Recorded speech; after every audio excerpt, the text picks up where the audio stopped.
Welcome back to Only Talk Sports, and tonight I got my buddy WillND here to talk about tons of stuff. Conference championship recaps. We're going to get to those games and talk about what happened there. We're going to be talking about head coaching news. We got the transfer portal up first because that's a hot topic right now because of the fact that the portal day is just open. It's wild. It's going to be crazy to see where all these players go. And we're also going to be previewing some bowl games, even though with all the opt-outs, it's going to be kind of tough to get that right as well.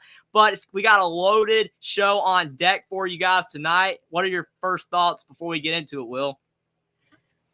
Man, as a Notre Dame fan, most of the wide receivers transferred out, and everyone was like, no. But now, suddenly we're bringing in all the at least 3 of the top 10 wide receivers in the portal, and everyone's like, yeah. So it's like the whole people's emotions are just on Twitter are just crazy, man.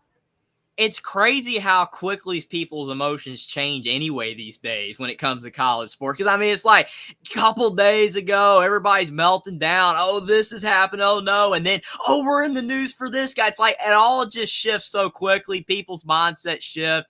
You look at some of the programs like Baylor and Arkansas a couple years ago, they were in great shape. Now they're not. Other programs are on the rise. So with the portal, with all these head coaching news and firings and hirings, people's opinions shift on a program really quickly. So, definitely you're either in the doghouse and then the next minute you're in great shape. It's going to be wild, and a lot of programs, they're going to look a lot different next year.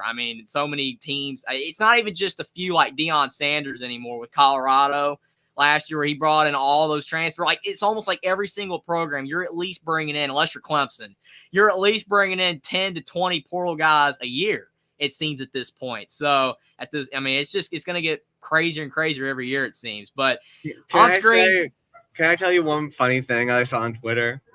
Go ahead, man. So Deion Sanders' wife is calling it quits with him, and everyone's like, oh, she's in the portal. Deion Sanders' wife's entering the transfer portal. Oh, man. It was like Mark's show earlier, though, on The Voice of College Football. He accidentally he went live on the Big Ten Live show instead of the transfer portal show. And it's like his show went in the transfer portal. Everything's in the transfer portal these days. It's unbelievable, but there's so much to talk about. We've got the quarterbacks on screen, and at least these players being in the portal makes sense, not, shows and Deion Sanders' wife. That's crazy stuff. That's out there for sure. But we got on here, you got Dante Moore at UCLA in the portal. Obviously, everybody's like he's the biggest name so far to enter the portal because of his potential, even though other people would argue that guys like Dylan Gabriel, Kyle McCord are even bigger names. But Moore has the talent. But he's not even the highest rated guy, according to 247 Sports, is even in the portal. That's Aiden Chili's is going from Oregon State to possibly Michigan State to follow Jonathan Smith. We'll see what happens there. But what are your thoughts on Dante Moore entering the portal from UCLA first? Dante, I have a little background on Dante Moore because Notre Dame was going to get him originally. But then Dante himself wanted to go to Notre Dame. Mm-hmm. But his dad's like, no, I need to make as much money off of you as possible, which is just sad. So I was like, all right, Oregon, the Nike money came in. And then at the last second, UCLA came up with a big sum of money to give him. And then suddenly now he's leaving UCLA. So to me, this just smells like a Miami. This just smells like a Miami NIL money. Give all the money to Mr. Moore, and then Dante will go there. I think he's going to Miami. And who knows how he'll do there, man. That's a great prediction, man. It really is. I wouldn't doubt it at all. It does seem like a Miami edition. Texas A&M as well. You could throw them in there, but with Mike Elko, I don't think that they're gonna, take a guy like Moore. So Miami makes sense. But you think about Miami fans though. Tyler Van Dyke, who formerly used to be known as Tyler Van Dyke, they were so high on him 2 years ago, and then obviously this year he struggled, and now he's out the door. He's in the portal. We haven't even got to him yet, but. To me, is Dante Moore really going to be able to help elevate them to where they want to go? Because, I just don't know. Miami is just kind of stuck in, we've got some talent, but it's disjointed. And if you can't even keep your starting quarterback in Tyler Van Dyke and you're bringing in a guy like Dante Moore, who really didn't do that well at UCLA. Granted, Aiden Childs also got some playing time as a true freshman. He looked better than Dante at Oregon State as a true freshman than Dante did as a true freshman at Miami. 247 probably had it right. They rated him higher. They rated him higher than Dante Moore, but Moore has all the talent in the world, but to me, he got benched at UC. A lot of people said, well, he got hurt. I thought he was benched because he had 10 touchdowns, 7 picks, and he was not playing well. That Utah game was like the beginning of the end because he was playing okay at first, but then he started to struggle, and then obviously came back in late, and then they got the win over USC, but then they lost to Cal in the final game of the season. So, I mean, like I said, got blown out by Cal. They got blown out. Blown out by Cal. They didn't just lose. They got blown out. But I just don't think if Dante Moore goes to Miami that they're going to be able to really turn their program around. I don't think he's going to be able to do it. I mean, maybe he can, but I don't see it. It'll be interesting to see how much better Aiden Childs looks in year 2. But he's going to be playing on Michigan State and not Oregon State. So I think he could do well as a Spartan, though. I could see him doing well. Dante at Miami, who knows? Yeah, I agree. The natural talent's there. Like, they showed him in the U.S. Well, I don't think it's Army All-American game. I think it's just called the All-American Bowl now. Mm-hmm. But he was looking incredible out there in that high school All-Star game. So the talent's there for Dante. It's just if the quarterback coach at Miami or wherever he goes can do his job, I think Dante will be good. But I don't know if Miami's the place. But he might go there for the money for sure, as we said. I hope he don't. I mean, I hope he actually goes somewhere that has great quarterback development because I just don't see it at Miami either. They've struggled with developing players in the last 10 years. I mean, guys that go there, it's not like the death knell, like you're just going to stink, but a lot of guys have really struggled when they do go to Miami. I agree with you with Childs going to Michigan State being, if he does, I mean, obviously it's not official, but 100% prediction. Everyone thinks he's going to go there. That would be great for Jonathan Smith.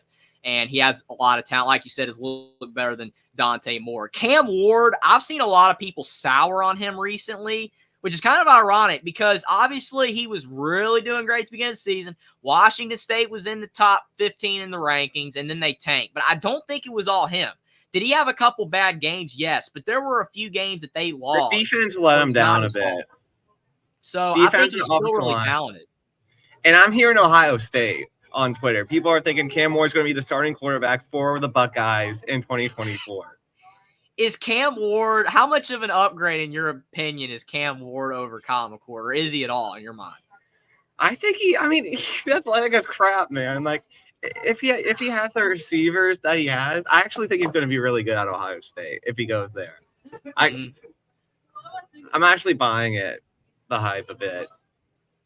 I just think that it would be, it would be good for Cam Ward in a way to go there because if he actually can, turn his career around, because like I said, I have not seen a guy like Cam Ward, fall out of favor so quickly with people. He was so high on people's minds when he made the transfer from Incarnate Word up to Washington State, and he did well. And I mean, even his stats this year are good. They're good stats because Mark was talking about it earlier today. People were saying, oh, Cam Ward's terrible. And I don't know. I think that he is still a really talented guy. Washington State's defense was pretty abysmal at times. I mean, granted, they did lose to Stanford 10-7, so you can't blame the D, but still Cam Ward's stats overall were good. If he has an upgrade talent around him, I think he can turn his career around. Ohio State would be interesting, though. I have seen, like you said, Will, some people say that, but I just don't know. I mean, is Ohio State really going to take a quarterback from Washington State? Even though he's really talented, we'll see. They definitely could. If they do, he definitely could be, boom or bust with more potential to be, a really solid player there. But I hope he does go there and turns it around because I think he has a lot of talent, but people have soured on him recently. Will Howard at Kansas State, I don't get this transfer. I don't understand it. I know that I guess you would say briefly lost his spot in the lineup, but I think that must be why. Where's he going to go, though? Because I feel like he's kind of in a weird spot where he didn't play good enough for him to get really attention from the top programs, but he didn't do bad enough where he should obviously be going to a group of 5 school. I mean, he's good enough to be a Power 5 or Power 4 now that the Pac-12 is basically history.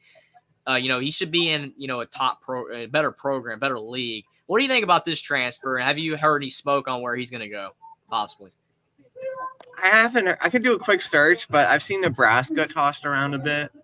That would actually make sense, really, to be honest. And Nebraska, that's like a lateral move. in a way. I mean, Nebraska fans would hate that statement. Like, we're way better than Kansas State, but Nebraska's been abysmal the last 20 years, especially the last 10. So it'd almost be a downgrade. Obviously, he's going to a better league.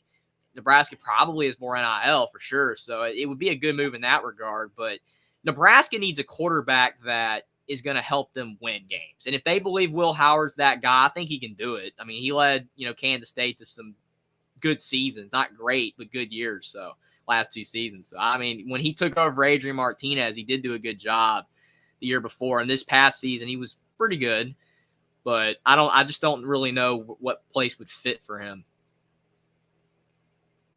Now I'm hearing he's going to Ole Miss on Twitter. Is Jackson Dart leaving? Is he leaving?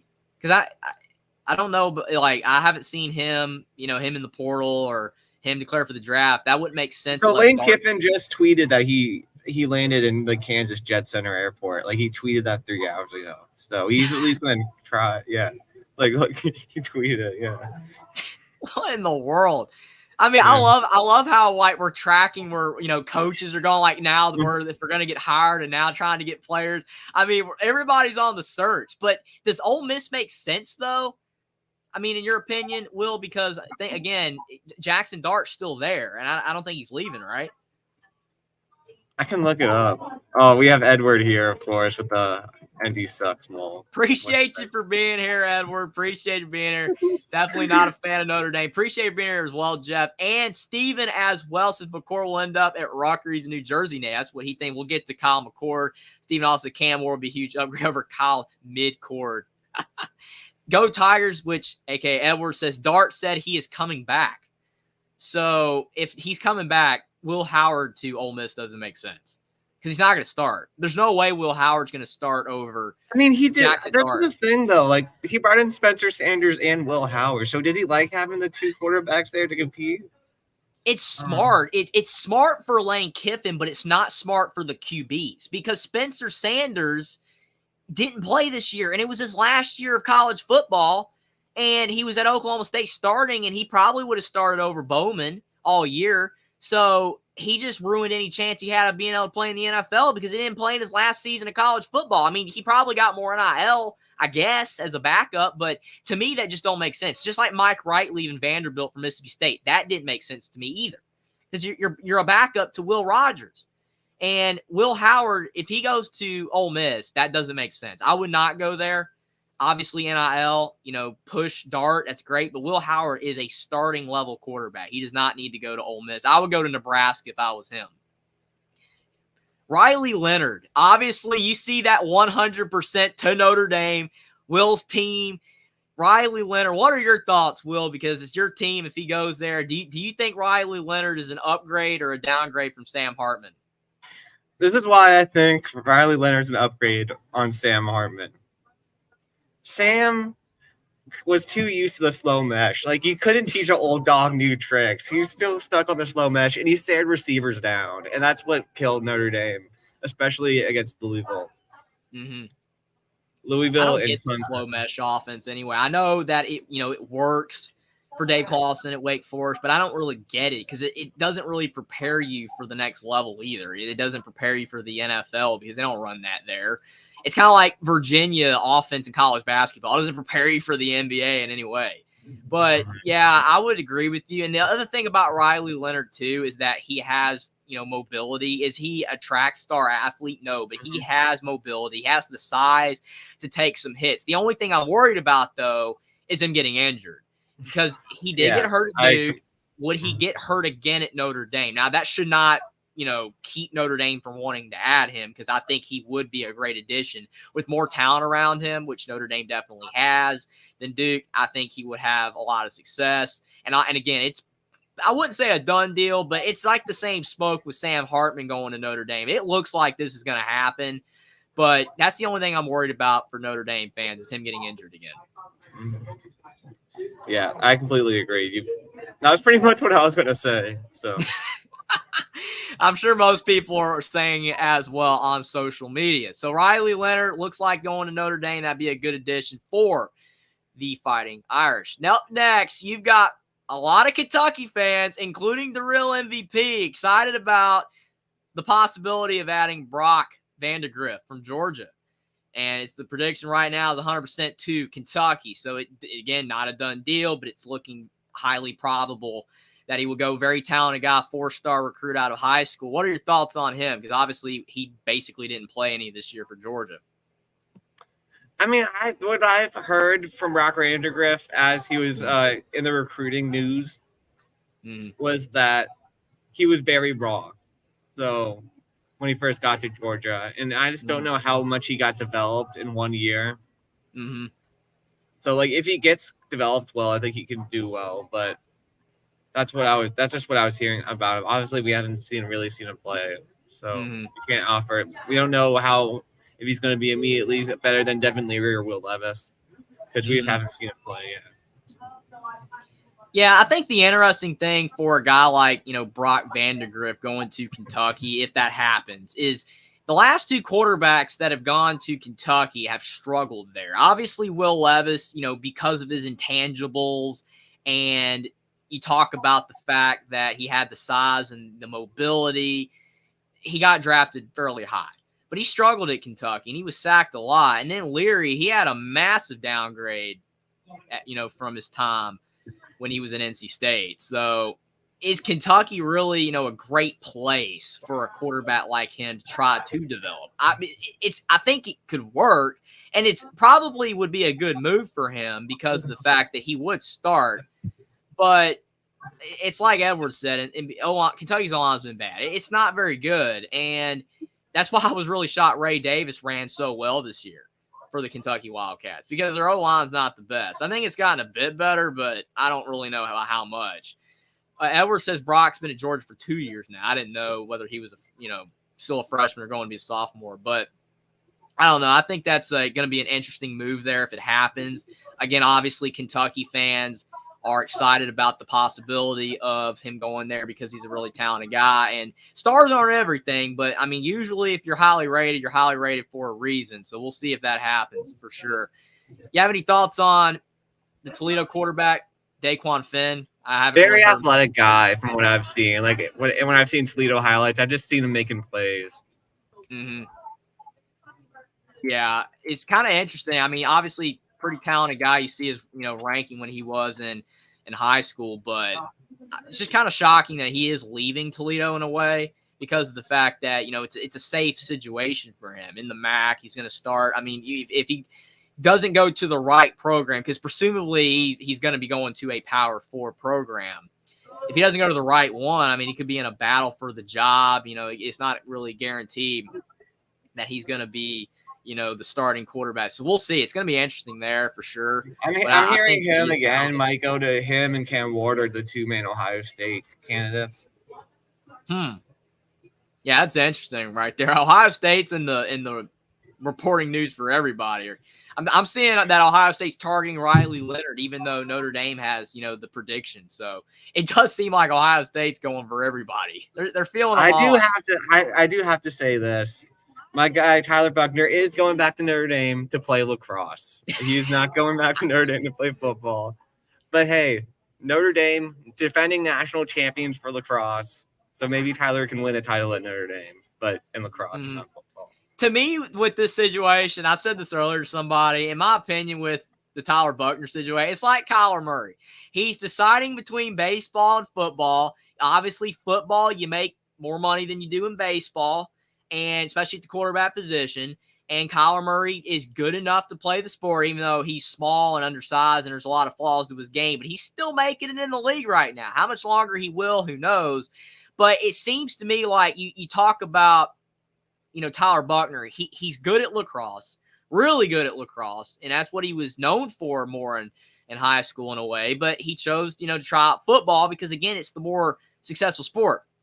It's just one of those things where you give it a try, and since it doesn't seem like it's going to work out for Buckner, and he's not going to be able to go to the NFL because, I mean, he couldn't even, really start much at Notre Dame or Alabama, then going back to the sport he's better at, even though financially it's not as lucrative, it's a smart move for him. I don't disagree with him doing that at all whatsoever. Linda Burbike, thanks for stopping by. Says, why is Gabriel entering the portal? Oklahoma just can't keep a quarterback. That's the next quarterback on the list. I'm shocked by this. Okay, I know why. Jeff Levy. Yes, he's going to Jeff. He's on Mississippi State, and also Jackson Arnold. Okay, there's a debate. Jackson Arnold, Dante Moore, Malachi Nelson were the 3 best quarterbacks. They believe Jackson's ready to go. They believe that Jackson Arnold will be able to lead in his true sophomore season, will be able to compete for a national championship. They think he's that good that he can take him to that level in his second year. But is that a risk, though? Because Dylan Gabriel is rock solid. You know what I'm saying? I mean, he is rock solid. Yeah, well, they believe in Arnold. I don't know. We'll see. But if it doesn't pan out, you know, and he only leaves in like 8-4, you got to realize they're going to the SEC now. The Big 12, the training wheels are off. They're going to the big boy conference. They're going to the SEC. You know, are they going to be able to compete for a national? I understand the 12-team playoff. I get that. But it's not just enough to get to the playoff. You have to be able to try to win. Like we talk about all the years Oklahoma's made it in the past. They weren't a serious national title threat, even though they made the playoff. They got blown out every year they made it, basically. Mm-hmm. Well, I don't know. They think that Jackson Arnold's the guy. We'll see. As Edward, I mean, do you think it's smart for Dylan Gabriel to go to a team like Mississippi State? I know to follow Jeff Levy. I mean, I understand it, but I still don't think I would have left a program like Oklahoma unless they basically – because we don't know what's happening behind the scenes. Like everyone's speculating, maybe they're nudging him out. If that's the case, kind of like another quarterback we're about to get to in Colin McCord, if that's the case, I understand. But Mississippi State's a big downgrade from Oklahoma. It's a big downgrade. Mississippi State's struggling to compete right now in the SEC. You're adding Oklahoma and Texas. To me, Dylan Gabriel is good enough to play at a bigger program than Mississippi State. Nothing against Mississippi State. It's just I don't think that will be the best move for him. But maybe Levy can still have him have success. We'll see. Well, I don't know. I was listening to a podcast today, and they think he's like a system quarterback. They wouldn't do that well under a different coordinator. That's what Ryan Roberts said. One of the guys I listened to. That was his opinion. Well, you could be right about that. We'll definitely have to see with Dylan Gabriel. Like I said, he's a really talented guy. But hey, Ben. Hey, Ben, thanks for stopping by. Go Tiger says Ohio State is like 15 players in the portal already. And some people are melting down about it, but they might be able to get guys that are even better. Who knows? But Dylan Gabriel, to me, is still the biggest shock in the portal so far at the quarterback position. Kyle McCord is too, but the more that I hear about it and why, it doesn't shock me anymore. And I think it, in a way, it just shows you how the portal's changed. Because at first, when the portal became national like this, it was a deal where most of the time it was backups that wanted to play, so they left. Then it became a deal where guys that were really good at smaller schools wanted to make the jump to a bigger school. Now you've got starting quarterbacks that are being, quote-unquote, nudged out of the program to bring in a potentially better quarterback from another school. This is insane. Kyle McCord was the starting quarterback for the Ohio State Buckeyes, led them to 11-1, and now he's leaving. Get him out. Get him out. This is unbelievable. This is unprecedented, and this is going to obviously keep happening now. What are your thoughts on all this craziness with Ohio State and Kyle McCord? Ohio State demands national championships. They demand beating Michigan. They were like, no, you're not good enough. Get out of here. I don't know, man. I mean, apparently the dad was like, if Kyle doesn't start this year, he's going to go to the portal. And that was like one of the reasons why they started him over Devin Brown. I don't know, man. It'll be interesting to see where he's probably going to go to Rutgers. That's the rumor. So that's a big downgrade.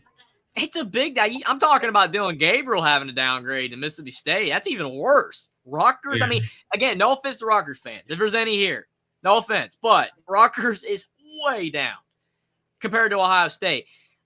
I don't know. I mean, you talk about the first game of the season, though. I watched, obviously, it was against Indiana, so I'm watching the game. And they brought in Devin Brown.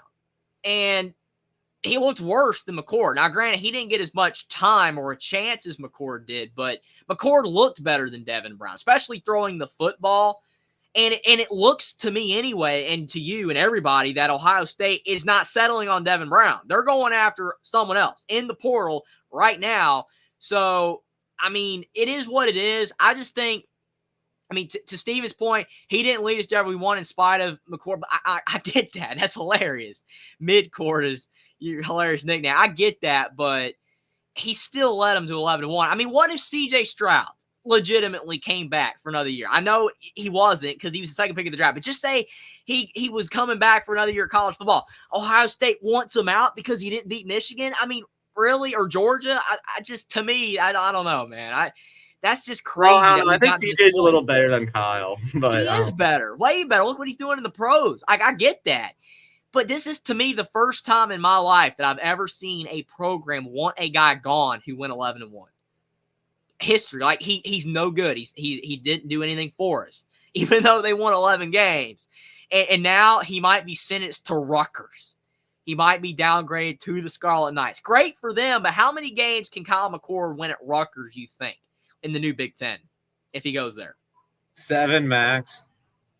That's about their cap. I mean, even if Kyle McCord went to Indiana, because I've seen some Indiana fans say, well, it's all for Kyle McCord. I'm like, well, how many games can Indiana win with Kyle McCord? 7, maybe 6, 7? I mean, at the max. Who knows? But hopefully Kyle McCord finds a good situation for him. Will Rogers is being rumored to Washington, according to 247 right here. 100% to Washington. I mean, I guess I know why he's leaving, because it looks like possibly Dylan Gabriel's going there and everything. But what are your thoughts on Rogers leaving and possibly going to Washington if that's accurate? It'll be interesting to see him and Kalen DeBoer trying to work together. I think it could work, man. I really trust Kalen DeBoer. Yeah, I mean, Kalen DeBoer is one of the best offensive minds in college football. And if they can, I mean, I don't know how much longer they're going to be able to keep Ryan Grubb either, the OC, because how much longer they keep him is vital, because he's really important to that as well. But so is Jamarcus Shepard. Jamarcus Shepard is very important to Washington as well.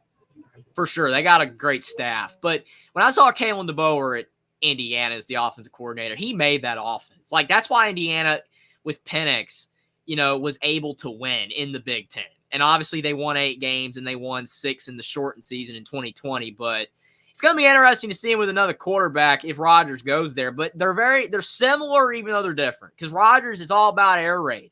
And watching Mississippi State this past season was hard, because it's like, let the guy do what he does best. Throw the ball. Throw the football. Like me and you did a preview. We were talking about the Alabama game. We were talking about, can Mississippi State keep it close? And I'm like, yeah, they can keep it close if they let Will Rogers do what he does best. But, of course, they didn't. They were trying to run the football on Alabama, and they got smoked. Like, don't run the ball. It's insane. But, yeah, Will Rogers, if he goes to Washington, that actually could be a great landing spot for him. But what about Tyler Van Dyke? Does he have any hope? Group of 5, man. He's a group of 5 quarterback. So you think he's going to be like Connor Bazelak, going from Indiana to Bowling Green? I could see Miami to Florida Atlantic. I could see that. So you think he's that bad? I mean, do you really think that he is a group of 5 quarterback? He does not deserve to at least go to a team like, a Syracuse, Boston College level program. Like, he's destined for the group of 5. Maybe Boston College. I could see Boston College. Syracuse, I really like their new coach and defensive coordinator. I think Syracuse will be good in the next 3 years. Maybe not right away. Linda says maybe Gabriel just got sick of having to live in Norman, Oklahoma. That's funny. And like Edward said, I agree. Will Rogers similar to Penix Jr. I agree with that. I mean, in play style, they're not similar. Obviously, one's left-handed, one's right-handed with throwing, and there's little differences. But yes, for sure, I agree. And Go Tiger says Tyler Van Dyke to UConn, big get for the Huskies. To UConn, I mean, UConn, that would be a massive downgrade. Unbelievable downgrade. We'll see what happens with Tyler Van Dyke. I mean, I haven't really heard many rumors right now with him, but I hope he stays in the Power 4. I still think he's good enough, but maybe Boston College. We'll see. Now you've got Minnesota, one of the only teams that has added a quarterback already from New Hampshire. I don't know much about Max Bosworth. Don't know about him either. I can look him up. They claim that he had success, but he should have success. Like, if you're in the FCS and you're going to have any shot of making the jump to the, the big leagues, like, you got to be really good. His stats were good. I saw him earlier. I forgot what they were, but they were good stats. So he obviously, and he was former according to the, I think these are transfer ratings though, so I don't know what he was. He probably was like a 3-star recruit, maybe barely. Led But the FCS in passing yards and second in passing touchdowns. I mean, that's good, but you're playing FCS competition, so. Oh man, I just saw a video. He has quite an arm though. He can throw it far. So we'll see. Well, maybe that'll be what Minnesota needs, because they have not been getting it out of Tanner Morgan and Athan Kalik-Manis lately. I mean, the last few years, it's been an ugly offense. Like, Minnesota's becoming Iowa before our very eyes, and it's not pretty. With a worse defense to boot, which is why they didn't win a lot of games this year. And you talk about Iowa, why they did. Their defense is just better. Minnesota's offense was abysmal. So maybe Max Brosmer, if he has that good of an arm, maybe he can do some special things there. Grayson McCall is again in the transfer portal. He was in the portal last year, rumored to go to Florida. Didn't happen. Now he's in the portal again. Do you think that he's going to make the jump to a Power 4 school? He played worse last year. He played worse without the coach, Jamie Chadwell. He looks worse this year. So I don't know. Do you think there's a possibility that he goes to Liberty? Maybe. I mean, I'm assuming Caden Salter is going to get in the portal after the bowl game. Well, I mean, this is the thing that's interesting, because when you talk about, guys like Tyler Van Dyke who could possibly be going to a smaller school, like in the group of 5, if that's true, like you said, Will. And then you've got guys like Grayson McCall who are trying presumably to go to a bigger school, because otherwise, why are you leaving? Why are you leaving? I don't know. I know that Jamie Chadwell leaving, it's made Coastal a worse team. But if Grayson McCall is really going to leave, he's going to have to make sure that this is the right move, wherever it is, whether it's to follow, Chadwell to Liberty, whether it is to go to a Power 4 program, because he's about out of time. He's been in college football a long time. This might be his last year. I mean, it's hard to keep up with eligibility and everything, but he's been in college for a while. So if he's going to have any NFL future, possibly, this last season of his has to be really good. Mm-hmm. So apparently NC State wants Grayson McCall. That would be it. That's not a bad option, I don't think. You talk about what Devin Leary did there. I mean, he had success. And this past year, their offense was nowhere near as good with Brennan Armstrong and MJ Morris. So that could work. I mean, like you said, Will, he played worse this year, but is that more, McCall getting worse or just no Chadwell? Yeah. It's probably because there's no Chadwell. It's probably the bigger reason. I mean, you got to remember, too, that one tight end they had a couple years ago, Isaiah Likely, he was really good. And, that made McCall a lot better because he had weapons, especially Likely. And they didn't have as much offensive weaponry this year. They had one good receiver. Can't remember his name. But other than that, their offense was just vanilla. It was kind of boring. And for the most part, it just wasn't beneficial to a guy like Grayson McCall. And they didn't have him use his legs much. And then I think he got hurt again. He didn't even play the last few games of the season. So he needs to get healthy. I think NC State would be a good move for him. DJ Uiagalelei. And this is interesting because DJ, obviously leaving Oregon State, a lot of people, thought he was going to go to Michigan State, right? Because of John Smith. But now Childs is going to possibly be going to Michigan State. You don't think both of them are going there. So what do you think is the talking points right now and where possibly DJ is going to go? Edward said Florida State. I don't know if Edward was just trolling or what.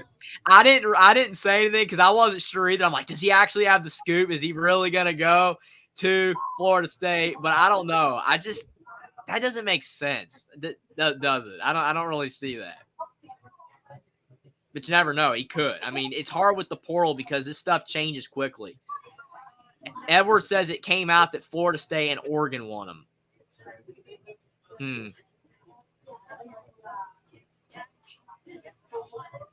It would be interesting. That would not be a bad move, I guess. I mean, I don't know. DJ Uiagalelei is a guy that a lot of people are mixed on. Some people think very highly of him. Some people still think that, he hasn't been what people thought he was going to be, coming, when he had that first couple of games at Clemson. Like, it was his coming out party. He was really good coming in for Trevor Lawrence, and then he just struggled the next year, which obviously Clemson had some coordinator changes, which makes a difference. And then he goes out to Oregon State, and I feel like he had a good year. I don't know what you thought about his year. I Will, but I agree. feel like he had a good year. Wasn't great, wasn't bad, but I don't know. Edwards says it was said that Florida State wants to get a veteran quarterback to bridge from Jordan to Glenn and DJ. Oh, I was getting Glenn and Vandergrift mixed up. Oh, whatever. It's all right. Well, they still have Roadmaker too, or Rodemaker. Well, I mean, what about him? I mean, I guess if what Edwards saying is right, is Florida State not think he'll ever be the starter? Because I mean, he has talent too, and he was one of Mike Norvell's first recruits. So it's gonna be interesting. I mean, if Florida State's his option, I don't think it would be terrible, but he would have some competition for the job, to say the least. Oregon would be a really interesting move to go from Oregon State to Oregon. Nate Johnson from Utah. I mean, we're starting to get throwing needs to get names. a bit better. He's a good runner, but he needs to get his better. Passing needs work. You think he will stay in the Power Four? Or you think it's Group of 5, like the American team, conference team? Yeah, probably something like that.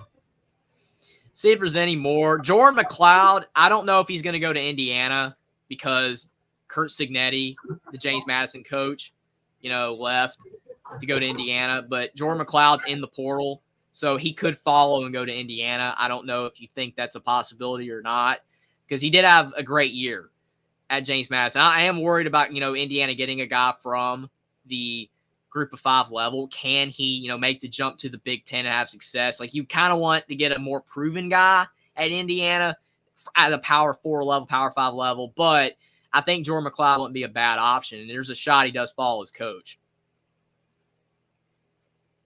Dan Maeva, maybe go to UCLA. That would make sense. I mean, that's only like a 3-hour drive. Had a good year. Had a good year at UNLV. I mean, obviously, it's a big downgrade from the Dante Moore hype. Because, I mean, a lot of people are going to be like, who's Jaden Maeva? Like, no one's saying, unless people, diehard football fans that watch, UNLV this year. I mean, a lot of people aren't even going to know who he is. But he could do well there.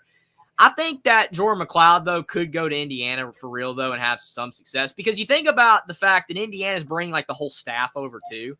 Because Indiana's bringing the offensive coordinator from James Madison. They're bringing a couple other coaches as well. So it would make sense. Edwards says, you hired a Group of 5 coach. They need a Group of 5 quarterback. Just kidding. I mean, Indiana, this is the best hire you could possibly get. A lot of people, in a lot of people's opinion, even CBS rated it an A. So, I mean, and he's won everywhere. So if Kurt Signetti can't win in Indiana, it's going to be hard for anybody to win. And there's Brendan Sorsby. Brendan Sorsby from Indiana in the portal. Will he return to Indiana? Will he come back because Signetti's hired? Well, we'll see. But, I mean, is he a Group of 5 quarterback, or is he a starter? Because he had 15 touchdowns, 5 picks for IU. That's success. Yeah, it'll be interesting to see where he goes. It'll be funny. I mean, good for him if he stays in the Power 4. I mean, AJ Swan was good in 2022. 2023 the whole team was worse. So. Oh man, Vanderbilt, it was ugly. It was an ugly regression for them. He has to be Group of 5. Has to be. Sorsby, I think, has a shot to either go back to IU or maybe go to a Big Ten, former Big Ten West, maybe an Illinois, Wisconsin. We'll see. Tyler Shutt's in the portal, Texas Tech. Obviously, he was at Oregon before Texas Tech. You think he's Group of 5? Yeah. Look at Max Johnson, only rated as 3-star under all these names. That's how low they think of Max Johnson. Come on, he's better than that. Holy Cross quarterback. I mean, Holy Cross are all walk-ons. You don't get any scholarship unless it was academic for Holy Cross. So that's good for him to even be able to go somewhere and get a scholarship. So good for him.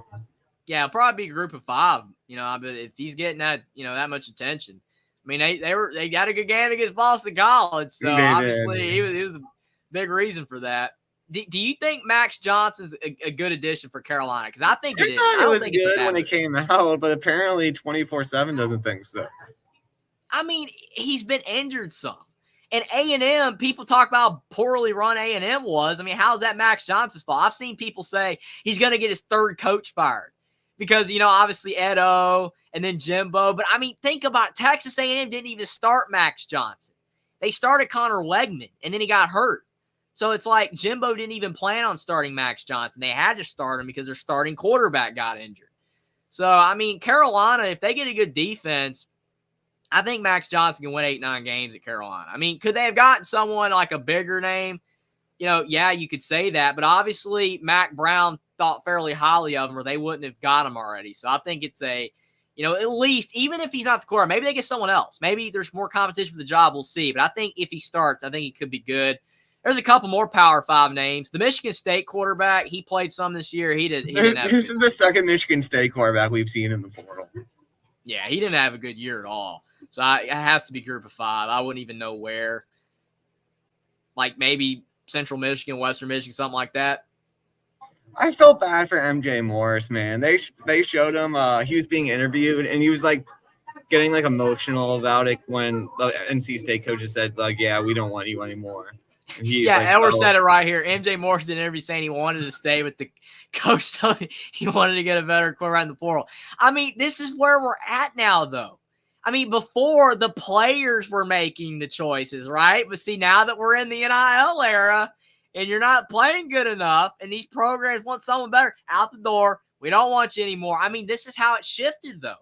It used to be, okay, I want to leave. Now the programs are pushing you out, and that's the sad thing, but that's the era we're in. I mean, NIL has changed the game. These programs want to win, and if you're not good enough, doesn't matter how much you want to stay. They're not keeping you. Colin McCord at Ohio State proves that. So it is a very unfortunate. I don't know. I mean, that's all the top names that got, can we look at not just quarterbacks? Yeah, running back. They only got some 3-stars here right now. Any of those names strike you? Chaney fumbled it against Georgia Tech. He's the guy that fumbled. But it wasn't his fault. Kneel the ball. Like, you can't blame this guy. It was not his fault. Kneel the football and everything would have been all right. But no, I mean, where do you think he'll go? Is any of these guys you think be in the Power 4? Maybe I don't know. We'll see. Maybe the first two. I'm trying to get used to saying Power 4. Because I'm so used to saying Power 5, and now it's gone. It's insane. Yeah, it doesn't like running backs. There's not a lot of big names yet. They do have these guys, though. Evan Pryor at Ohio State. He never played. Armani Goodwin. He never played either. These are like guys that haven't played because these are their high school rankings. So you see like the other ones, it shows their transfer portal rank. These are high school rankings. So I mean, maybe Pryor, since he was so highly rated, Goodwin, those guys can go to like an Indiana type of program. In Goodwin's case, maybe like South Carolina, maybe a smaller Power 4 school since they were so highly rated. Yeah, Petaway at North Carolina. I remember he was recruited. He was one of the big names that they got. He never played either. So it's going to be interesting to see where these guys go because they're all, guys that didn't even take any snaps. I guess we'll pass through all these because I'm not really sure, man, on any of these guys. You've got London Humphreys here at wide receiver, 4-star, Vanderbilt, crystal ball going to Georgia. What an upgrade. Man, he's got to be celebrating. It's kind of like that one offensive lineman that went from Vanderbilt to Alabama. I can't remember his name. It's like 2 years ago. He went from Vanderbilt to Alabama. It's like if you're going to a program like Georgia or Alabama from Vanderbilt, like you said, well, what an upgrade. Massive upgrade. He probably got his degree from Vanderbilt too. Juice Wells had a great year last year, but this year did he get hurt? I'm not 100% sure. I didn't really keep up with South Carolina too much because after that North Carolina game, I'm like, man, their O-line's terrible, and they were just abysmal all year. Still don't know how they beat Kentucky. I don't get that, but yeah, if he had a bad year, it's probably because of injury. Mm-hmm. And maybe he'll do better. Still highly rated by 247 in the portal. Deion Burks from Purdue. Mm-hmm. He's another guy in the portal. Yeah, I haven't watched much Purdue this year. Yeah, they weren't very good. Julian Fleming, though, that's a big name.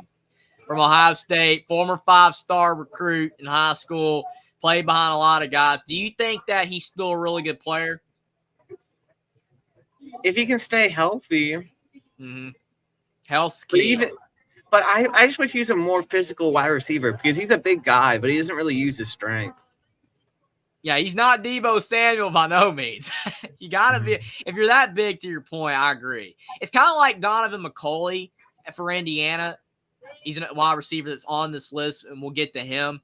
But the thing is that you talk about him. He lost a lot of weight when he shifted from quarterback to receiver, and he's tall, but he can't really use any, because he doesn't have the weight anymore. He doesn't really have that physicality, so he gets tackled easily.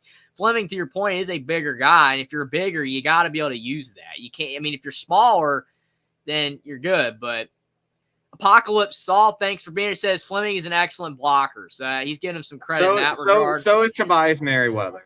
Mm-hmm. Yeah, and he's predicted to go to Washington. Do you think that makes sense? Makes sense. He's from Washington. Mm-hmm. So yeah. Julian Fleming, though, do you think he would go to a program still in the Big Ten, or do you think he'll go to another program in another conference? Like the Probably ACC? Another conference. Mm-hmm. Be a little bit easier. Yeah. Another guy, Raleek Brown from USC. Oh, man, here tight end. They got a tight end in the wide receivers list for some reason. A guy from UConn. It's rated as a 4-star. Justin Jolly. That's be a big upgrade for him. Seems like he'll probably go to the Can I talk about Tobias a little more? Yeah, go ahead, man. So everyone got really excited when he committed to Notre Dame because he's like, oh my gosh, he's like almost a 5-star. He was like a 96 rated receiver. Mm-hmm. I don't know why it never worked out for him. Like whenever he does get a big, he has gotten some big catches for Notre Dame recently, but for some reason it's just never worked out. I don't know if like Sam the O-line just couldn't. Sometimes it just seemed like he wasn't that physical with the running, but he was also physical with the route running, but he was always physical blocking. But I feel like Washington, Kalen DeBoer, and Jamarcus Shepard, I feel like they can make him a star. I hope it works out for him. But, I mean, the wide receiver coaches with Del Alexander and Chancey Stuckey, they weren't that great. But now we're getting Mike Brown from Wisconsin as our new wide receivers coach, so hopefully our wide receivers will start to play better. But I feel like if he has like better coaching, I feel like he'll do well. It's needed at Notre Dame because wide receiver, if you have dynamic receivers, you're going to be a great team. And that has been a big problem for Notre Dame in the last few years. Their offense is just average. It's never been able to – they're not Iowa. They're not Minnesota. Like Notre Dame can open it up, but they're still more known for the run game. And it's just like even you got Hartman, you thought it was all going to come together, and it didn't. The O-line wasn't good enough. And guys like you mentioned Tobias Merriweather, and you've mentioned their other receivers. They had talent, but they underperformed this year. And it's not a good look. So hopefully a new wide receiver coach can fix that. You mentioned him being from Washington. That'd be a great fit. And maybe Will Rogers, if he goes there, can sling it to him next season. Hummus Hero says, good evening, Will and Jeffrey and friends in chat. Appreciate you for being here, Hummus Hero. Do you have any thoughts on any of these other guys right here? Will Shepp from Vanderbilt, Raleek Brown from USC. I mean, I haven't watched. Raleek Brown didn't really do much for USC. It was a bit of a disappointment this season. I haven't watched much UConn or Vandy. Yeah, I'm with you. I've not either. I mean, a lot of these guys just didn't Josh Kelly's probably going to Notre Dame. That's what I've been hearing. So did he play much at Washington State? I'm pretty sure he did. I mean, I haven't watched that much Washington State just because their games are late, but I don't know. People are excited about him. Well, if people are excited about him and there's smoke that he's going to Notre Dame, then it's probably going to be true.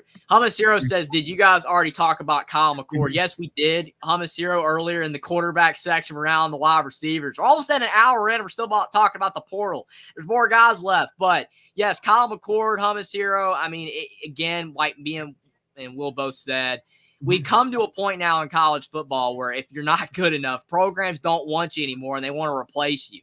It used to be up to the players, and now it seems like the programs are now nudging you out if they don't want you. So it's interesting for sure. Really tough for Kyle McCord, and a lot of smoke that he's going to Rutgers. That'll be a big downgrade for Kyle McCord. But yes, it looks like Ohio State, they've thrown their name in the ring for all the big names so far at the quarterback position in the portal. So it doesn't even look like they're going to give Devin Brown a chance from what it seems. I will say, Eric McAllister, he's going to the power forward.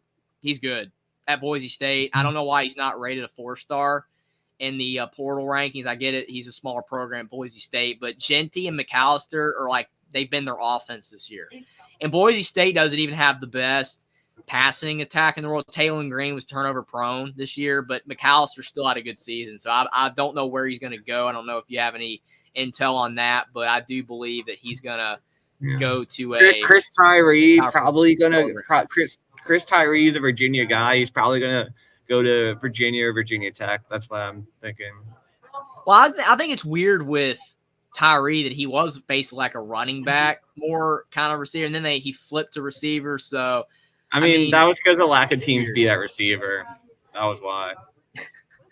That should not be an issue at Notre Dame. Lack of wide receiver speed.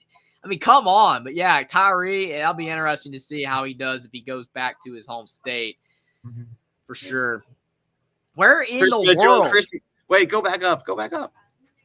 All right, Chris Mitchell is gonna go to Notre Dame. Will is all the Notre Dame intel. I mean, you can tell he's Irish, man. I mean, he's got all the intel. So you think he would be a good addition for Notre Dame? Yeah, I mean, I was listening to a Notre Dame podcast while I was at work. That's why I know everything that's going on. But I mean, you're good, man. I love it. Brian Driscoll is excited about him, man. Like, he's my go-to for Irish news. He thinks that he's going to be a good addition to the receiver corps. So I believe in Brian Driscoll. And I'm guessing he has speed. Mm-hmm. That would be a good addition for sure. There's one more that we think is going to Notre Dame. Bo Collins from Clemson. Bo Collins, he was a fairly highly rated guy in high school, but Clemson's just they're not doing good with wide receivers right now. It's a far cry from 5 years ago. Yeah. So is he going to Notre Dame, you said? Or those are the three. Josh Kelly, Mitchell, and Bo Collins. Yeah. Probably some good addition. I definitely have seen Bo Collins, so I can attest to that. He is a pretty good player. I'm trying to find Donovan McCulley. Where is he at? You're going to make me load more players here. Where is he? Come on. It's not even pulling up. No more. Wait, there it is. There it is. Okay, I got it. I'm trying to find him. Okay, there's a guy for Alabama right there. He didn't even play. Braylon James didn't play much, and he already left. So we'll see how he does. Man, that stinks. Another highly rated guy. Look at these highly rated. Carolina had a 4-star recruit, Chapman, here that didn't even play. Yeah. Look at Edward. Great get for Notre Dame. Group of 5 wide receiver for a G5 team. Hey, man. And then Linda says Fleming be the next Jordan Whittington for Texas. So she's thinking. Hey, man, I'm trusting in Mike Brown, our new receivers coach. Hopefully we can finally get a good receivers coach. Chancey Stuckey at least recruited well, but apparently the players didn't like him. There he is. Donovan McCulley. That I've seen, which Darrell's not here, but I've seen smoke that he's going to Kentucky from Indiana. I'm hoping that Kurt Signetti brings him back. He was breaking out. He was a former quarterback in high school. He played for Indiana as a freshman, but then he transferred over to playing receiver, kind of like how Tyree for Notre Dame went from running back to receiver. And this year, in the last 5 games, he was catching almost 100 yards a game. He broke out, was playing really well, had a highlight reel catch in one game that was a SportsCenter top 10 one-handed catch. He's 6'5", 210. He's got the height, not really the weight, but he's a good player. I'm hoping Indiana can keep him, but I think he would be a great addition for Kentucky, and it's seemingly where he might go as of now. I guess that's done with the wide receivers. Offensive line, none of the – I don't know if there's a Notre Dame tackle. Zeke Correll lost his job out at center. He got beat out at the end of the year, but he's a good guy. I hope he does well. Yeah, Zach Carpenter there from Indiana. He was a former Michigan player, and he transferred down because he didn't really play much, and he was good. In a relative term for Indiana, he's one of their better linemen. He was better than Carter Smith. He's another lineman here. Basically, all of Indiana's O-line is in the portal right now. which we'll see if, any of them go back to Indiana or if, Kurt Signetti doesn't bring any of them back. But Zach Carpenter would be a one for Indiana to keep. He is pretty solid. None of these other – here's another one from Notre Dame. You probably have thoughts on him as well. Oh, Joey never played. Purdue. He didn't play, so – claiming Purdue might get him, so that'll be big for them as a Kentucky player. There's another one from Indiana, Joshua Sales. He was getting better, too. He has potential. He has potential. There it is, Walter Nolan from Texas A&M. There he is. We'll have to play him next year. We don't have to play him. Let's go. Look at Will. Looking at the future. Yeah, baby. Let's go.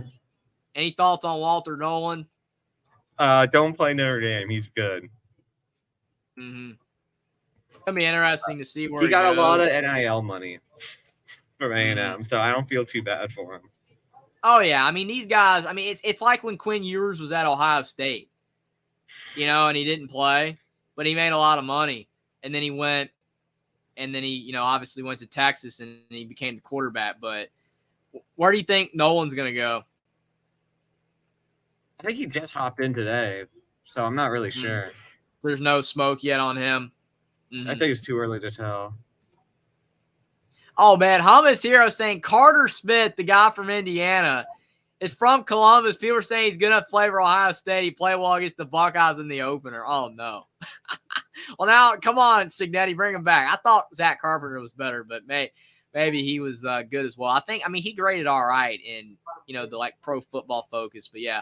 Walter Nolan, though, he's probably going to get offers from everybody because, obviously he's the biggest, name in the portal right now. Duke's losing a guy. You think he'll go to A&M? Possibly, yeah, probably. It sounds right. Since they lost, Nolan and you got Elko going A&M, that would make sense. There's a guy from Penn. A guy from Penn is a 4-star defensive tackle. Right? Could go to Notre Dame then, maybe. He'll have the academic scores to go to Notre Dame. I would not doubt that. Marcus Freeman, make it happen for Will's defensive line. Kyle Kennard from Georgia Tech, edge rusher. Another name. It's just hard. Some of these, just hard to keep up with where all these guys are going to go. I remember this guy. He was pretty good at Duke. Nice Peebles. He might go to A&M as well, maybe. I don't know how. What team is that? I don't even know what team Obi's. Do you cover over? It looks like for a second I thought he was had a guitar, but what is that? I can't even click on it. Because Duke, I can click on. What is that? Oh man, that's not a great look. That we don't even know what that symbol. I know almost every single symbol in college football, even a lot of the FCS, but I don't know what. Gannon University. Is that Division II? Well, I'm about to find out. Because I don't think that's in the FCS. It is Division II. Oh, man. That sounds like Division II. It had to be. It's kind of Tyson Bagent, the Bears quarterback. He was Division II as well. He was at Shepherd University or something like that. So, yeah, if he's rated this highly, then he's probably going to go to at least the group of 5. Mm-hmm. Maybe Power 4. But I think Peebles will go to a decent program because, like I said, he was pretty good at Duke. There's a guy from Middle Tennessee. Marley Cook. He'll definitely be going somewhere where there's more fans in the stands. Middle Tennessee did not have a lot of fans in the stands this past season. They fired their coach, right? Yeah, Rick Stockstill's out. Oh yeah. No, I forgot. Yeah, Nana's in the portal of South Mensa. Great guy, great character guy in the locker room. But, yeah, he got beat out. So maybe Indiana? Mm-hmm. Could take a look. Interesting there. Yeah, Patrick Lucas Jr., he's a guy from Ole Miss that transferred to Indiana. He's good. He's not probably a guy that will go to another Power 4. If he's going to transfer down, then I think that, he would probably go to a MAC school or maybe Conference USA or American. He's a solid player, but I just don't really see him as really Power 4 material if he's going to leave Indiana. Here's some of the former high school top guys. You got 2 guys at Miami edge rushers that were highly rated out of high school. I mean, literally Miami, you bring them in and then they leave. Like, that's Miami for you. It's just they take the money, move on. Yeah, I know it's abysmal. You gotta bring them in and keep them and develop them and make them good, and then win. Send them off to the pros. That's how it works. You can't bring them in and then they leave and they don't do anything for your program. It's abysmal. There's a guy for South Carolina that was highly rated. NC State, Georgia. I mean, these two Georgia guys, they're probably buried in the depth chart. Yeah. They'll probably go to a smaller SEC or ACC program. South Alabama. Yeah, there's a guy from South Alabama, Kane Womack's defense. He lost a big name. He probably was really good.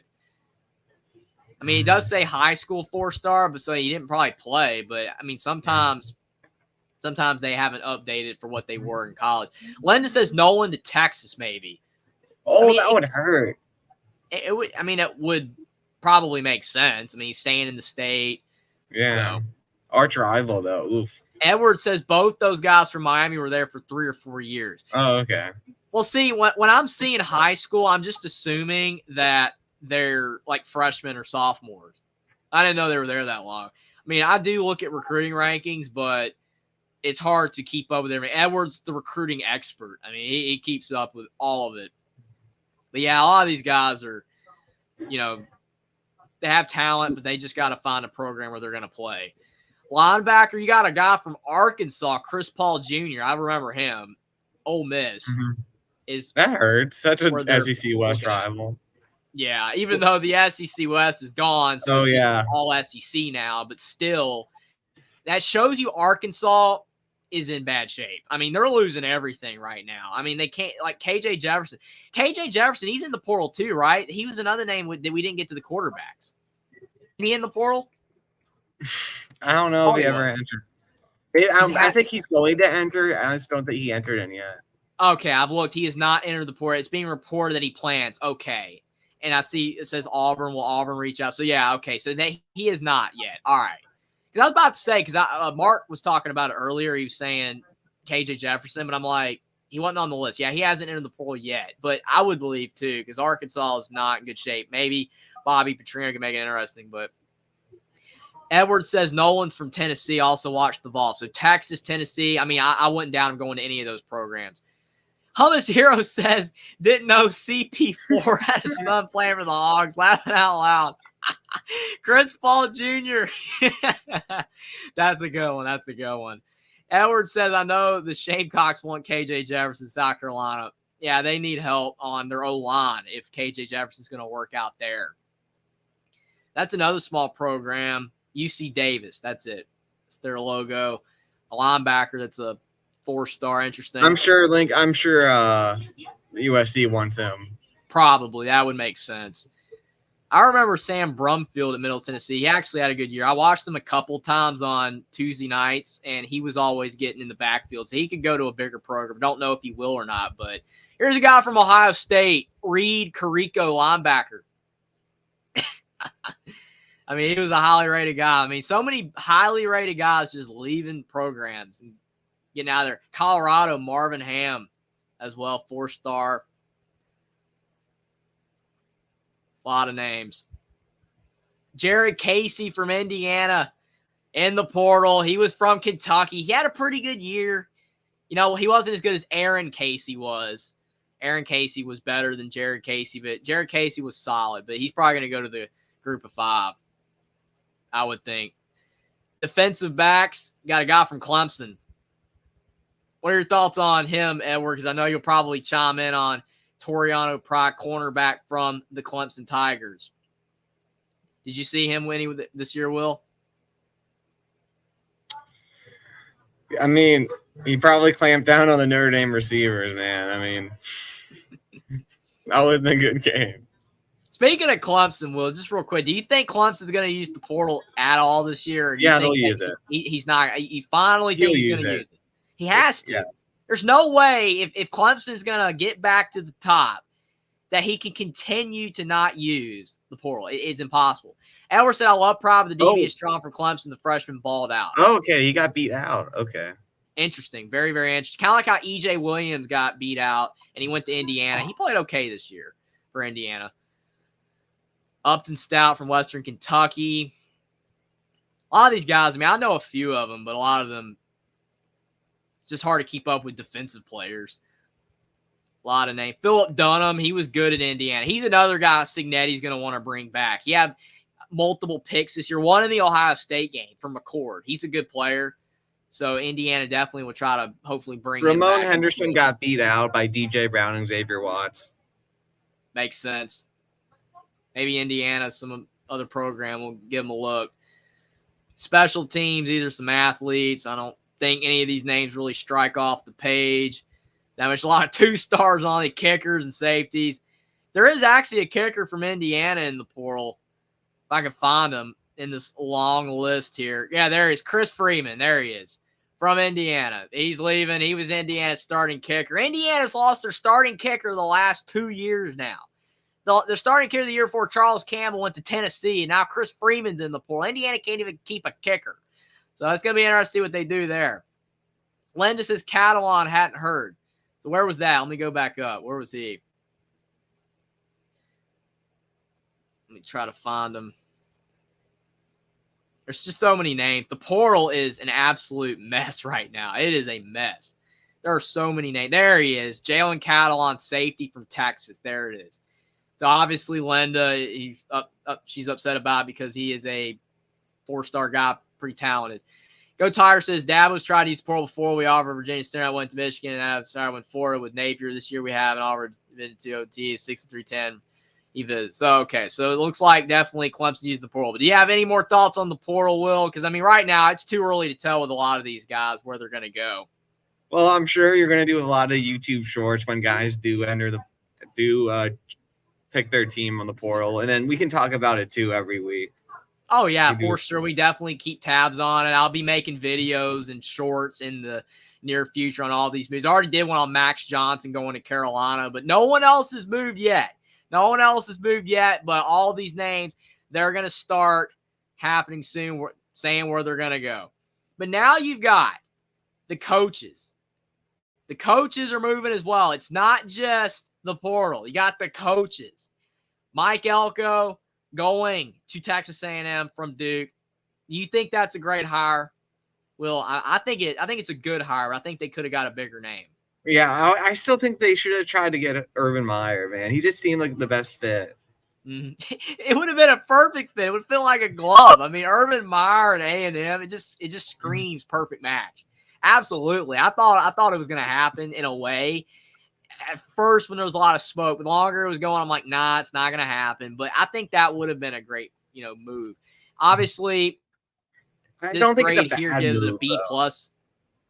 Yeah, I agree. B+. It's not. To me, the biggest problem is that he's only coached at Duke for 2 years. That's it. That's the only head coaching experience he has. As long as he gets a good O coordinator, I think they can be good.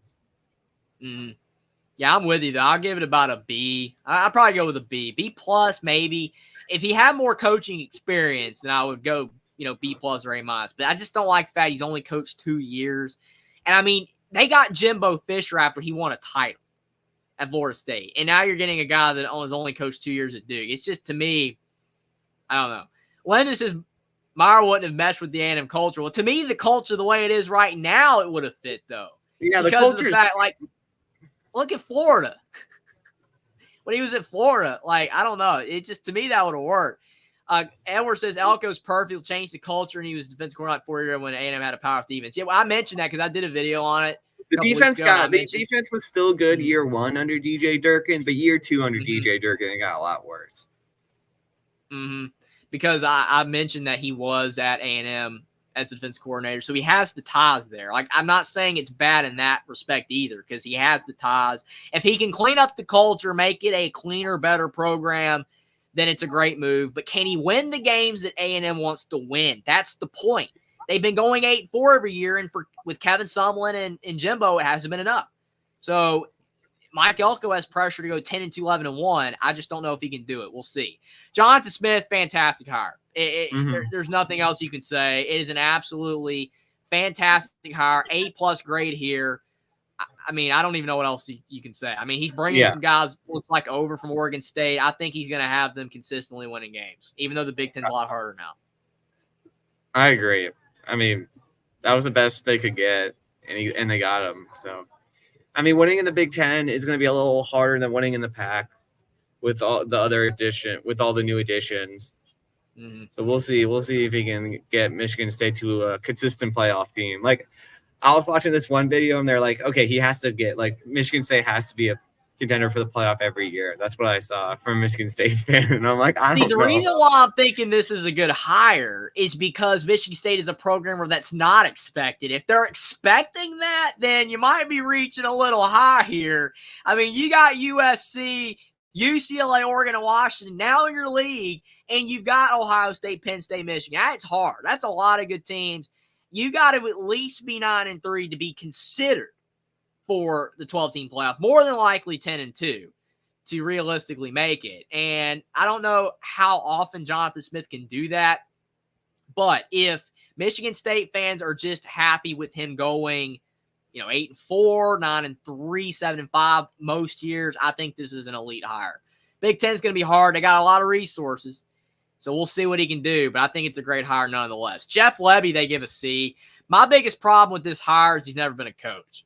And he's never been a coach at all.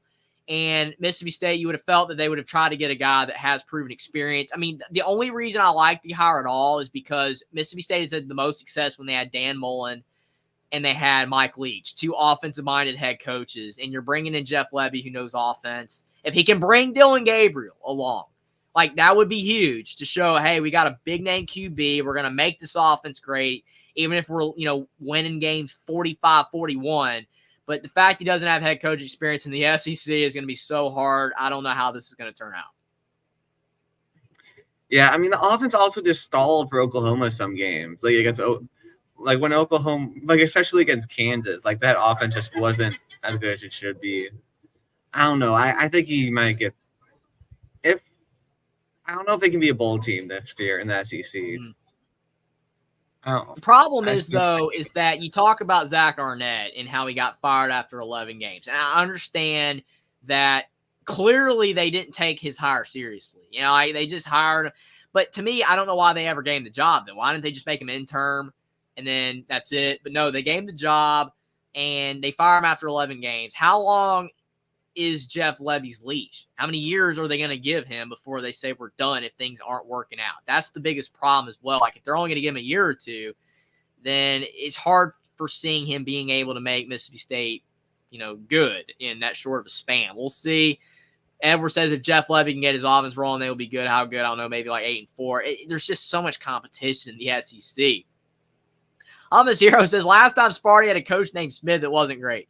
Oh gosh, John L. Smith, man. They always started off okay with John L. Smith. They always started off strong. Like, they always won their like first 2 or 3 games, and then they lost to Notre Dame or lost to Michigan. Kind of sounds like Dino Babers, really. But worse. I think he's. I know it's worse. I know, but what I'm saying, you start out winning games and then you just tank. Like, if you look at their schedule, they're blowing teams out. They're like blowing out like Illinois or Northwestern, and then suddenly they lose one game and then they just lose the rest of the games. Like, they always start off like 4-5-0, 5-7, and then doing that every year, getting blown out. Mm-hmm. Yeah, Edwards says the kids wanted him, Arnett, then they didn't like him as the head coach. Hummus here said John L. Smith, actually, before you guys probably remember. Yeah, he was before. He was definitely before me watching football. Go Tigers. I think Dino will be home run higher for someone has AC. You mean OC, or do you actually say air conditioner? Because I'm not sure. That's funny. It has to be OC. Next hire, you've got David Braun. From Northwestern. Great as a B at he's here. David Brown. Okay, I always get confused with that because, like, it looks like Braun, but I guess Brown. All right, David Brown. I think it's a good hire in a way because of the fact that what he did, it's impressive, but the Big Ten is going to be so hard. Can he win games at Northwestern consistently like Fitzgerald used to?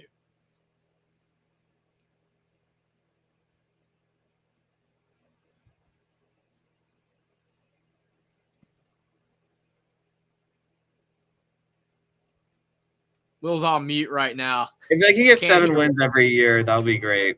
Mm. I mean, that's pretty much Northwestern's ceiling once the new teams come in and they're not in that Big Ten West anymore. Yeah, Edwards said assistant coach. Okay, I don't usually see AC abbreviated for assistant coach. I usually think OC or DC, but okay, I got you. Yeah, I think that to your point, Will, if he can go 6-6, 7-5 every year, then it'll be fine. It won't be an issue at all whatsoever. It's just, how is the new Big Ten gonna work though? Somebody's got to lose. You know what I'm saying? Like, somebody's got to lose the games. Rutgers, Indiana, Northwestern, Illinois, all these. Who's gonna lose? Purdue is my thing. Purdue and Northwestern having this year. Is it just because of the fact that the West was so bad this year that someone had to win?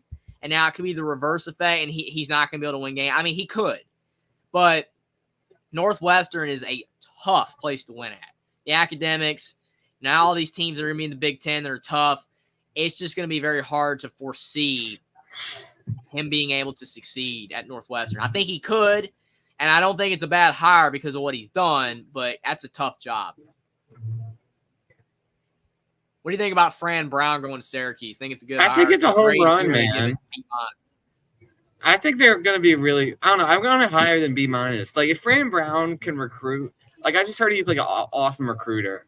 And they also got Elijah Robinson, who was the Texas A&M intern at their DC. If those guys can recruit, like, 4 stars consistently to Syracuse, I think they can be an 8-win team, 8 or 9-win team in the ACC. Well, yeah, in the ACC, I mean, they're not adding teams that are dangerous like the Big Ten and the SEC. They're adding Cal, Stanford, and SMU. SMU out of those good. Three, SMU might be the most dangerous out of those three. Yeah. So, I mean, Syracuse can win 7-8 games if they get the right players in. I mean, literally, they were so close so many years. Like, they went 6-6 this year, and they fired, Dino Babers. They went 6-6, and all they had to do was beat Boston College to go 7-5. Like, it's the bare minimum here for Syracuse. You don't have to do that much to win 7 games. So, yeah, I mean, I don't think, like you said, if Fran Brown can recruit and they have, the good coordinators, they definitely could possibly have success. It's going to be interesting. But seriously, I think it's Brown, like you said, Jared. I think it is German for Brown. Okay. Yeah, I don't know either way. I just, don't want to – I try to say the names right. But, yeah, I don't know. I feel like, for Syracuse, you can't really get anybody super big. So, I mean, Fran Brown, it's a fine hire, I guess. Don't know much about him, though. Trent Bray, Oregon State defensive coordinator, being elevated to head coach. They gave it a B-. Beavers. I mean, I just don't see them having success anymore. I mean, they're losing all those guys. They said Brown on TV. That's why I stuck with Brown. But maybe it's Brown in the TV that's saying it wrong. All right. But yeah, I think Oregon State's kind of history, though. I mean, I agree. They have to go to the Big 12. Like, if they do not ever go, then they're going to be playing 6 Mountain West schools a year, is what it currently is. Are they ever going to officially join the Mountain? Like, what's happening here? Like, I don't even understand this. Because right now they're just holding on to that. They're holding on to that Pac-12 TV money. That's why they're staying. That's why they haven't moved yet. And they're praying that the Big 12 will let them in.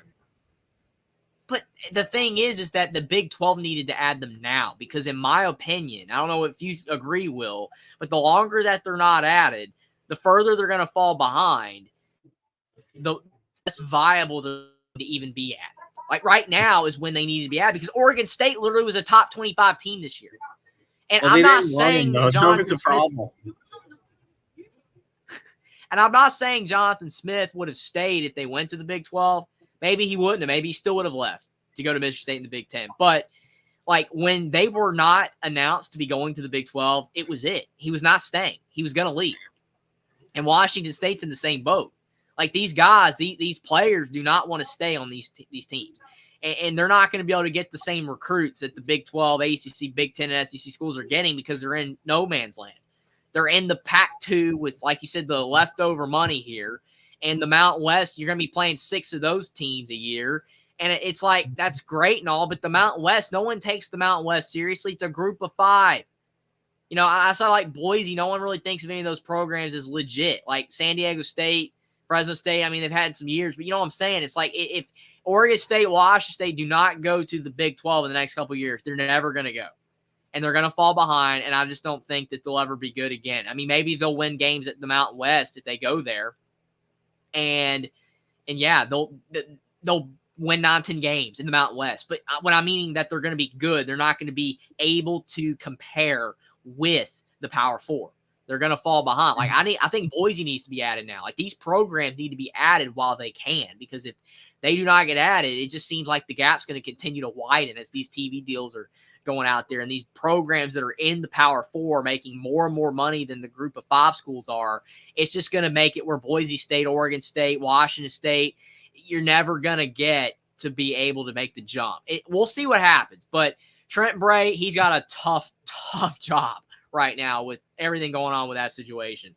So we'll see if it works or not, but I just think Oregon State's in bad shape anyway. Go Tigers. Edwards. This Pac-12 needs to add App State, Tulane, Idaho State, James Madison, boom.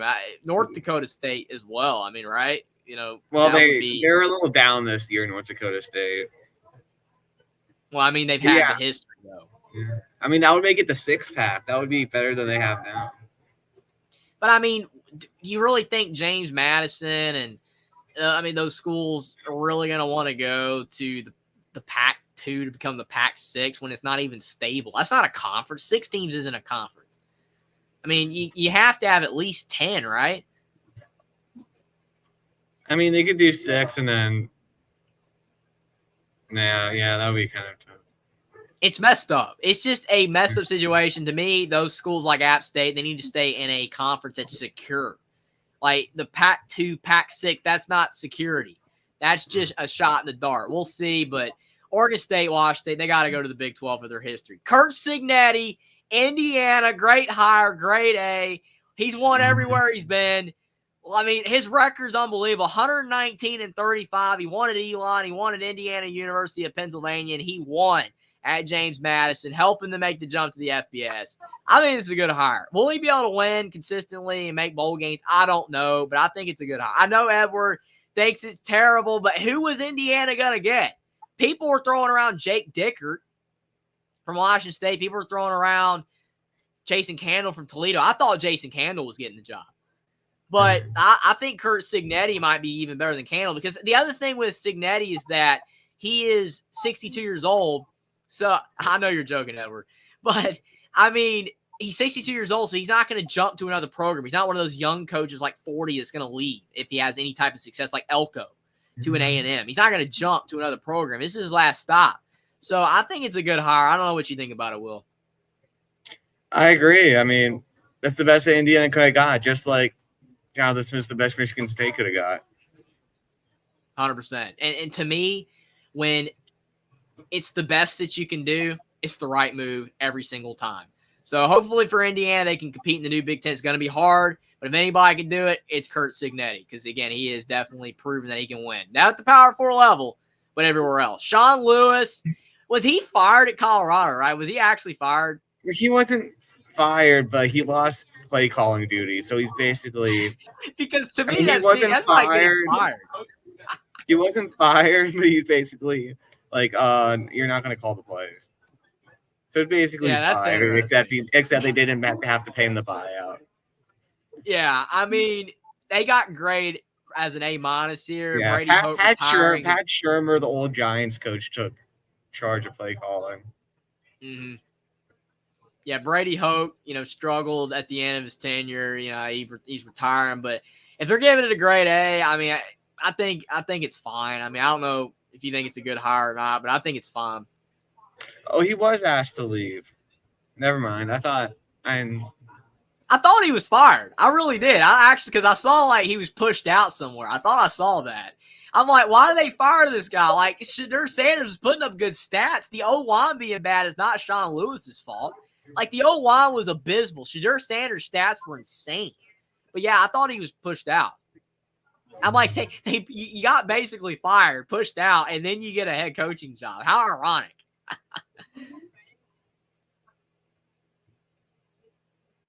Oh man. Yeah, I think it's a pretty good hire though. I don't really have much to say. I mean, San Diego State, it's they were rumored to go to the Pac-12 before it disintegrated, and now obviously still in the Mountain West. They just need to get back to winning, to maybe ever be viable for anything else than just the Mountain West. So we'll see. I mean, Edwards says they had no run game, was to run the ball, but that was because the O-line. The O-line. Colorado's offensive line was Swiss cheese. The literal definition. That's being nice. It basically was air. There was no offensive line protection whatsoever. Shadur Sanders was getting sacked left and right. They could not run the football because there was no holes to run through. I believe that's why they stopped running the ball. I mean, I get your point, Edward. You got to be able to run the ball. You can't be one-dimensional, but the O-line was abysmal. I think it's a pretty good hire. Willie Fritz, they give it an A+. I agree. And as Edward said, I saw the Tulane head coach was up for the IU job. He was rumored, but he ended up going to Houston. Dana Holgorsen out, Willie Fritz in. He's another guy, 63 years old, so he's not going to take another job after this. Mm-hmm. I think it's a good hire because Tulane's a tough place to win at with academics, and he did great there. Mm-hmm. I mean, anything's better than Dana Holgorsen, especially on defense. What happened to – I mean, you had Clayton Tune and Tank Dell, and they won 11 games. Then after that, it just collapsed. Yeah. Crazy. I mean, Big 12 is a big jump for him. It is. I agree. And it's always risky, taking a guy from a smaller school. But I do not think, especially because Houston just made the jump, getting a guy that was in that conference, the American Conference, like I said, had success at a really tough place to win at. I don't think it's a bad decision at all whatsoever. Spencer Danielson, interim head coach from Boise State, got the head coaching job. First interim head coach in FBS history to lead a program to a conference title. That's wild right there. And he's unproven as a head coach, only 35 years old. He's been with Boise State with the program since 2017. I think he deserved a chance based on what he's done. I think he deserves a chance. But I think he's going to have a short leash like Avalos did. If he doesn't win in the next, 2-3 years, at a high level, 9-10 games, he'll probably be fired. But he has a good track record, 3-0 interim. The players did not like Andy Avalos then if they immediately did better after he left. Yeah, no, it's kind of ironic that you point that out. They were abysmal, in some games. Just absolutely bad for Boise State standards. And they turned it around. They beat UNLV. And I'm glad I backed the Broncos, by the way. I'm glad I backed the Broncos for the Mountain West Championship game. Sorry, Barry Odom, but you can't go against Boise. And maybe Spencer Danielson can get them back to, 10 wins, 9-10 wins, and become one of the best group of 5 programs again. But that's it for coaches right now. No, actually, there's another one. This is new. I didn't even see this one. Austin Peay coach. They got a hiring here. Don't really know if you know anything about that. They got an A-, but that was not on there until before a few hours ago. Scotty Walden, I don't know nothing about that situation there. Where's he going? Walls one up and coming names. The Combine Finance says that Austin Peay. Oh, UTEP. UTEP. Okay, there it is. It's going to UTEP. Well, he won 2 conference titles in a row, so that's impressive. Yeah. UTEP, I mean, they didn't the Northwest, they beat them. They beat UTEP this year. Yeah, they beat them down. So, I mean, UTEP didn't have a good year at all. So, yeah, we'll see. I mean, I don't know anything about Scotty Walden, so hopefully have success. And everybody else, all these jobs are still open right now. Willie Fritz, Signetti, and, Mike Elko, their former stops. Those jobs are open. I will ask one more question when we get off the coaching hiring talk.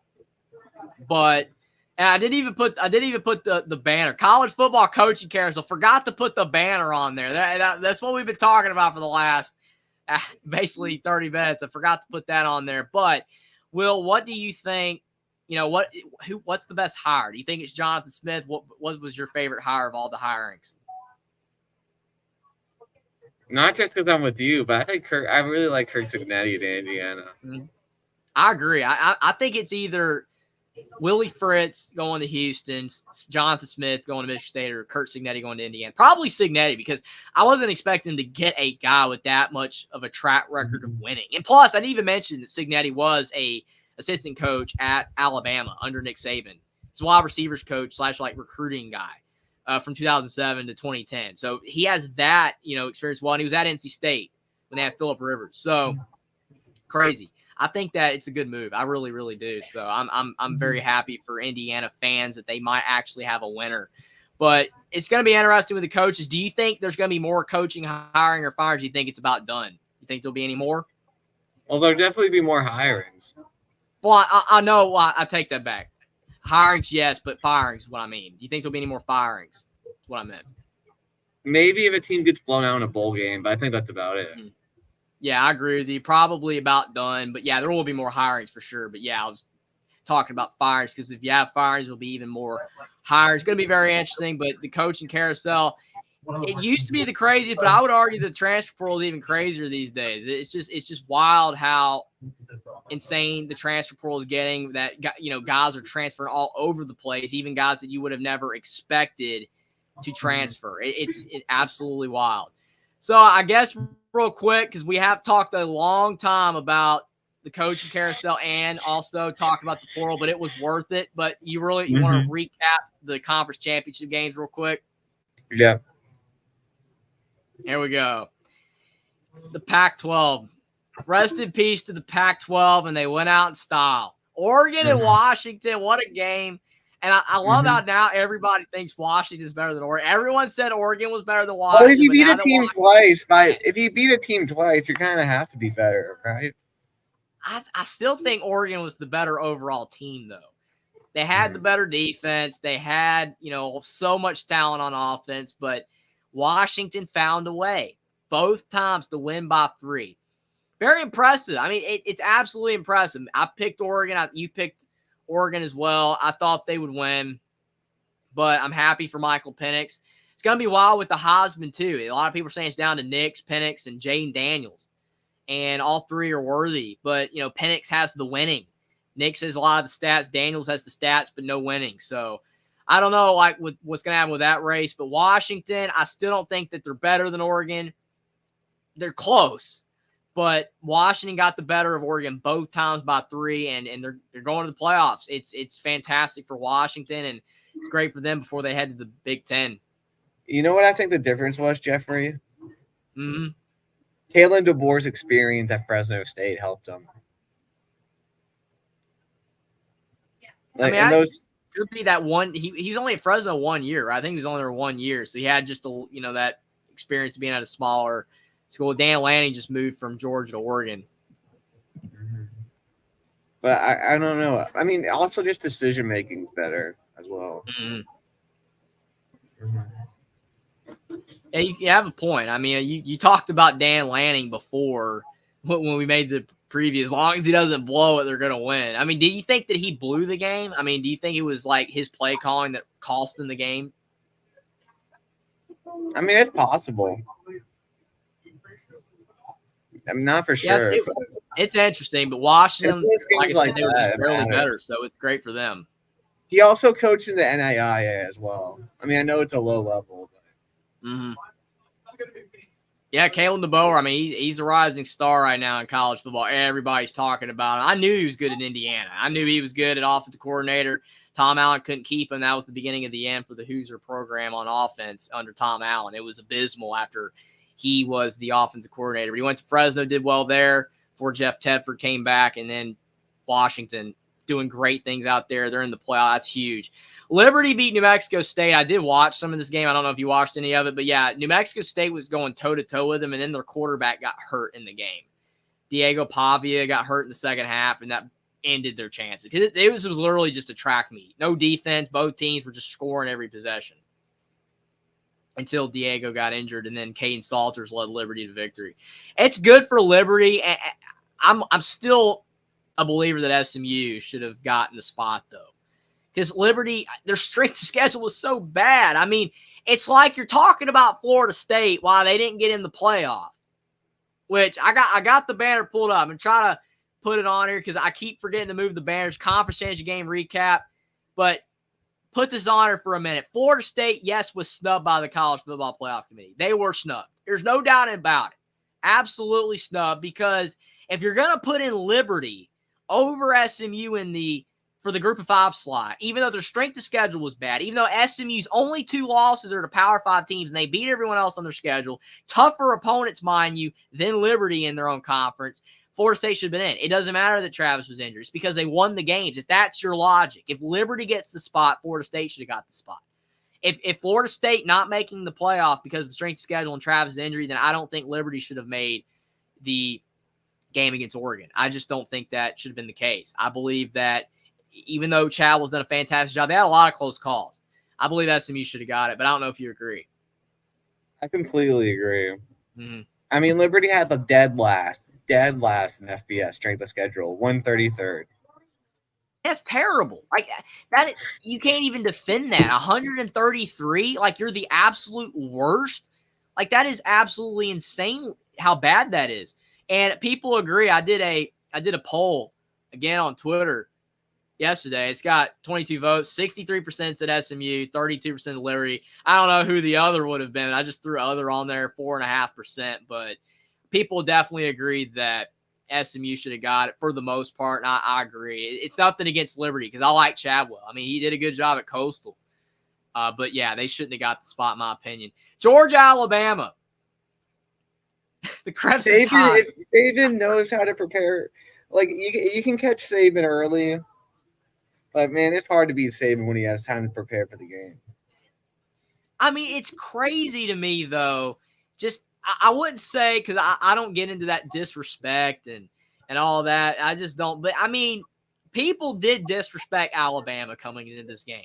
They did. I mean, I didn't think they would win, but I said 35-31 Georgia. I gave Georgia the win in my prediction. But I knew it was going to be close because Alabama does not lose in the conference championship game.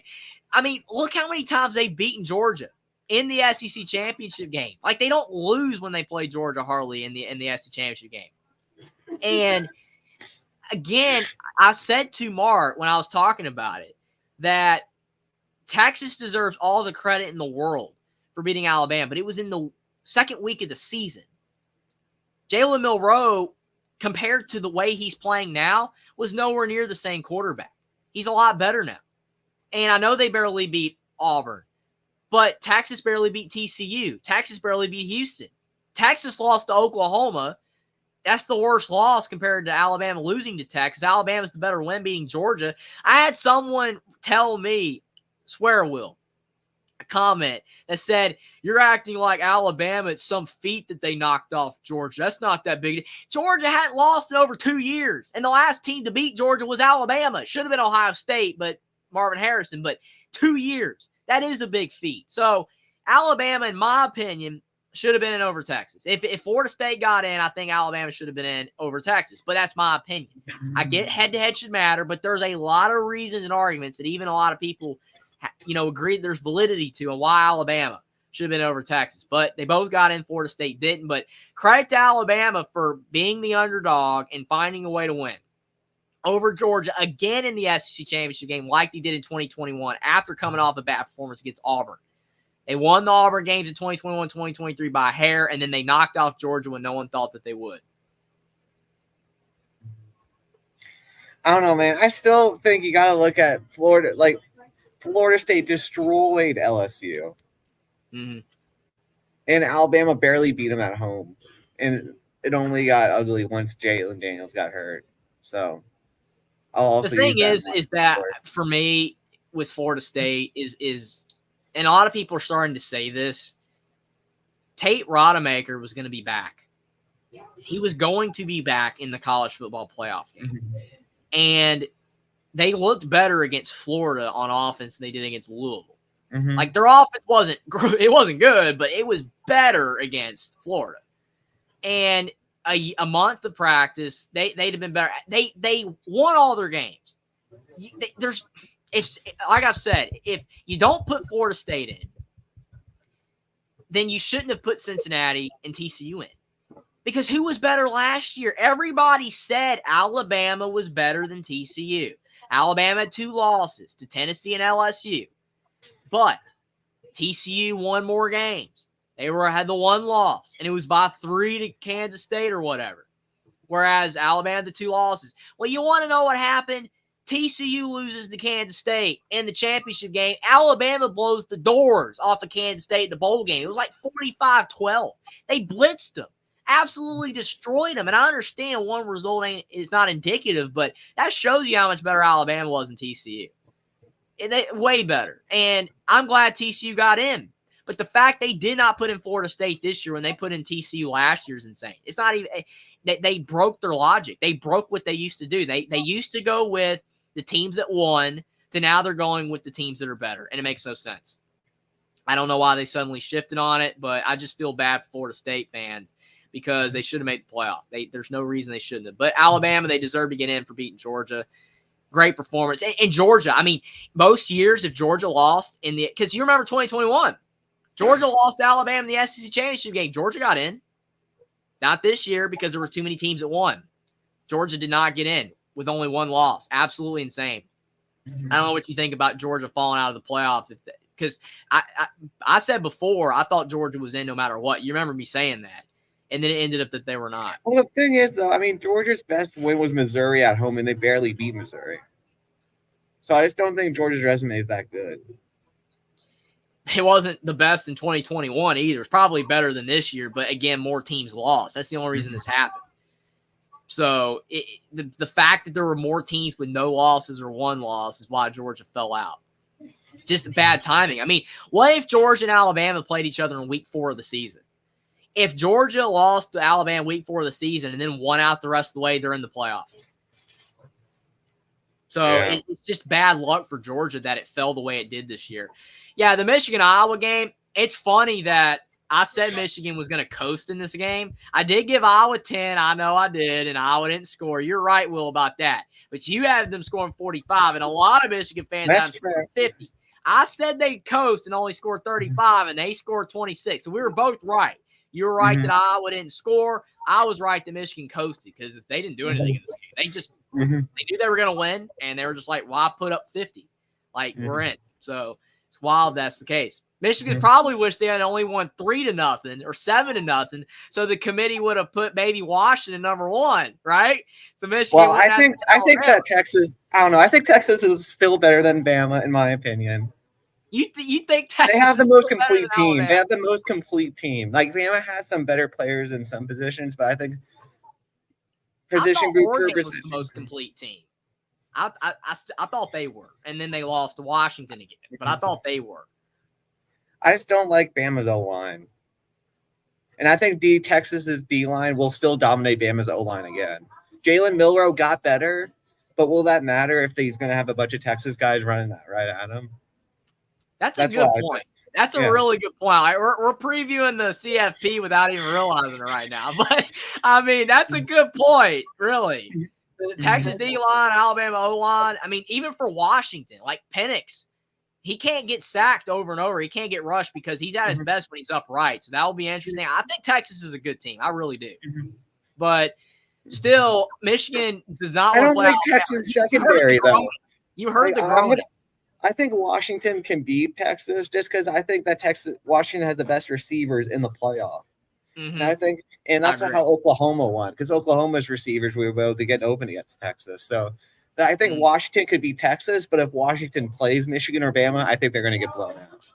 Because I think that's just, I mean, not blown out, but I think they're going to lose. It's all about matchups, man. I agree. It definitely is about matchups for sure. But I do still laugh, though, that Michigan, there was an audible groaning when they saw Alabama. Well, yeah. They really did. I mean, I'll say this. Even though I'm not a Michigan fan myself, I'll say this. I think it was the boosters. I don't think it was the coaches or the players. It was the other people. You can look at their faces. They were the ones that groaned, not the players. I know. I just think it's funny though, and I mean, and there's like streams and videos there where it's like, does Michigan not want to play Bama? Are they afraid of Bama? I just think it's funny. You gotta hype it up. Still a month away, basically, but it's gonna be interesting. But you're probably right, Will. Florida State beat Louisville. That game was, hate to say it, was pretty boring. Like nothing happened. Literally not. Louisville, all they had to do was score 17 points to win. They couldn't do anything on offense. Florida State's defense shut down Plummer. They shut down Jordan. They shut down Thrash. They shut down anything Louisville could do, possibly. They shut them down. Florida State had a great defense. for sure. Florida State's defense was college football playoff worthy. It's a good D. It's not the best defense in the country, but it's really good. And Louisville's offense, this was just not a good performance by their offense at all. I mean, all they had to do was score 17. They would have won. I mean, I know Louisville had their best game against us, and they had their worst game here, but it's still painful that we lost to Louisville. Yeah. The thing is, if Notre Dame had to beat Louisville, I don't really think that anybody would have thought that they were as good as, what they ended up being in the rankings. That win, propelled them high in the rankings. Even the Pitt loss couldn't really, dim people's thoughts on them, especially Louisville fans, because they were winning every game, but besides the Pitt game. But then they lost to Kentucky, and then they lost to Florida State. I just think Louisville, by product of the schedule, if they had a slightly tougher schedule, they would have been 7-5, and no one really thought they were good. It's not anything against Louisville, but they never were a great team. They had a couple of pieces, and they found a way to win a lot of games. Edwards said, Clemson had a CFP defense. I mean, I'm just saying that Florida State's defense was good. It was really, really good. And it was, if them being a playoff team, that's not the side of the ball that people could say that didn't deserve to be there. It was because Travis was out. Texas beat down Oklahoma State. And I know people think that it was an impressive win, but I told a lot of people this. UCF beat Oklahoma State 45-3. I know it was right off the heels of the Oklahoma game where the Cowboys won, but what classic trap game? Let down. Okay, trap game. Okay, that's Oklahoma State losing 31-28. 45-3. 45-3. Absolutely obliteration. So how am I supposed to take this win seriously when UCF beat them even more?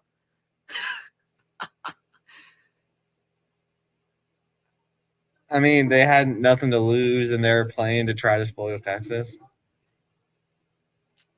I get it, but you know what I mean. I mean, I'm just saying that I feel like Oklahoma State was just a roller coaster team. Some games they were horrible. Some games they showed out. It's kind of like Notre Dame. You talk about with Louisville, how Louisville had their best game and then their worst game is Florida State. It's like Oklahoma State. When they played well, they could beat an Oklahoma. When they played bad, they got destroyed. And you brought up, again, Texas's D-line. They made Ollie Gordon, not a factor. They made him not a factor. And that was what made the Cowboys so good. And see, that's why they beat Oklahoma.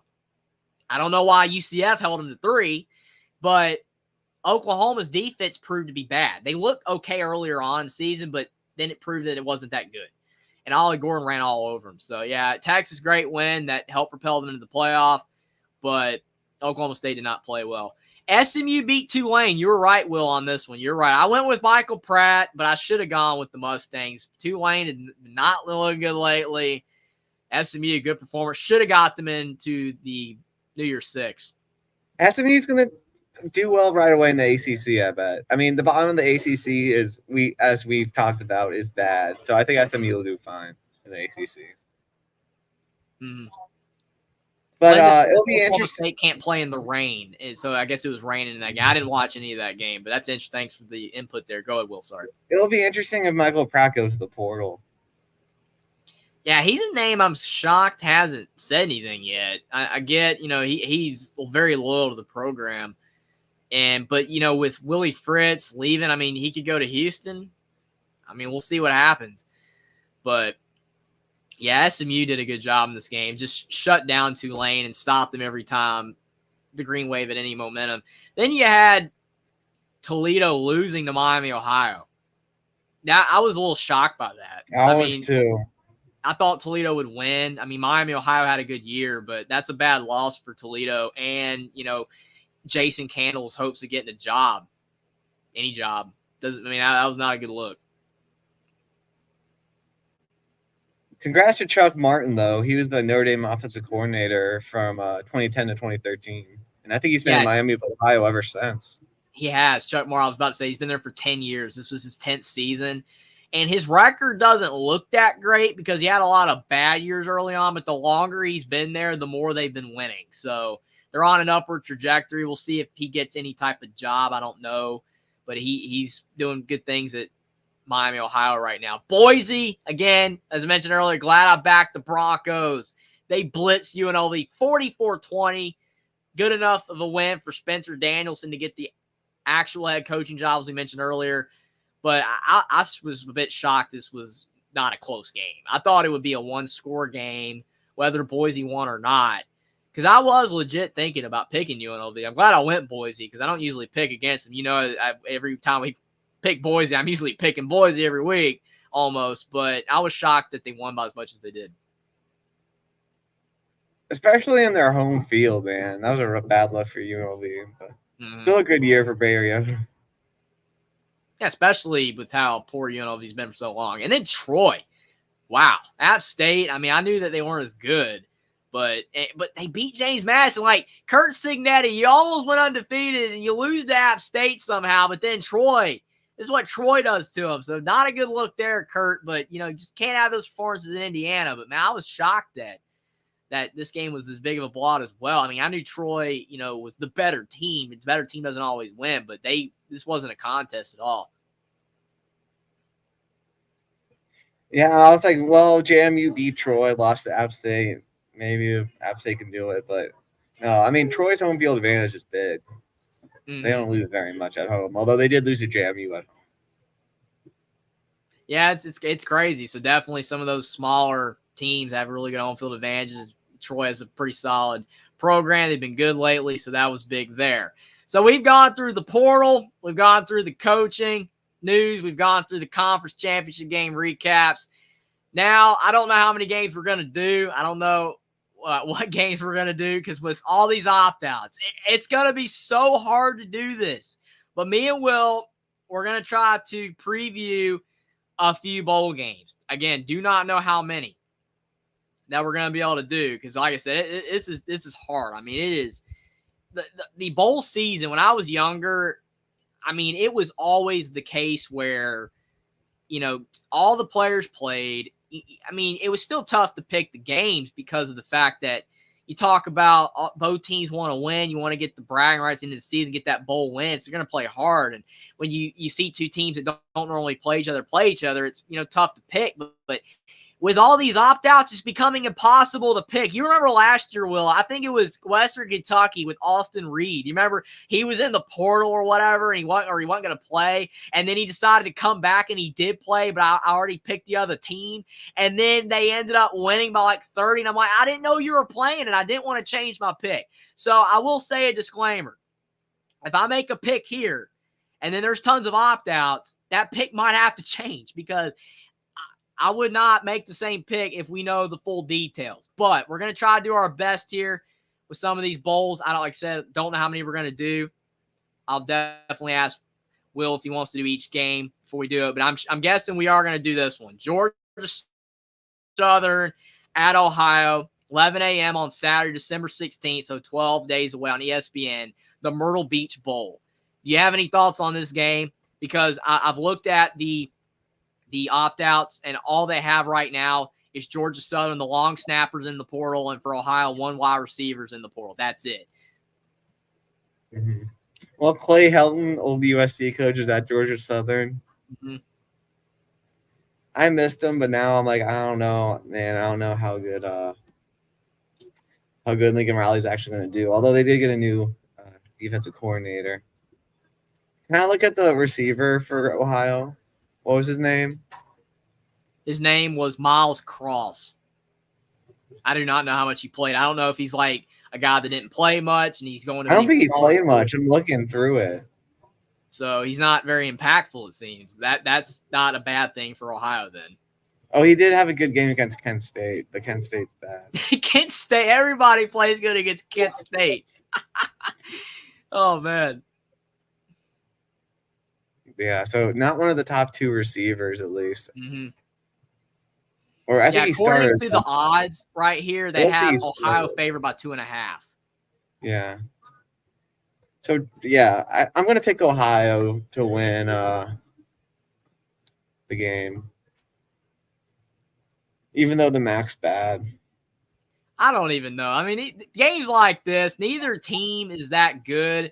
They're both 6-6, I think. I'll check that real quick as No, well. Ohio is 9-3. Ohio's 9-3. I didn't know that. Okay, see, it shows you what I know. Ohio's 9-3, and Georgia Southern's 6-6. Okay, yeah, I'm going Ohio. I'm gonna go with Ohio to win. 31-28 over Georgia Southern. There'll probably be some points because a lot of the games I've seen with Georgia Southern this year, they've scored a lot of points. They've been like in the 20s and 30s. So I'll say it'll be a bit of a higher scoring game, but I am going to go with Ohio. I didn't know they were 9-3. So that's having a good year. But like you said, the MAC's bad, though. So it's kind of tough to really, say whether they're, actually decent. Whereas like Georgia Southern in the Sun Belt, it's a better league. But I'll go with Ohio as well. Linda says, wish they would prevent opt-outs except for injury. It really negatively affects the games. Yeah, it does negatively affect the games because it's harder to pick the games. And it makes it where you've got a bunch of guys that you don't even know how they're going to perform. I mean, it's cool to see new guys get a chance to play, but it does make the games a lot less meaningless, not as meaningful either. They're a lot less important at the top, like the New Year's Six games when there's a lot of opt-outs. Like I remember Kenny Pickett and Kenneth Walker in the Pitt Michigan State game. Like that game lost a lot of luster because they didn't play. And I know why. I know they want to, go pro and get good draft stock and make money in the NFL, and it's awesome. And I understand for sure, but it does sting for bowl games.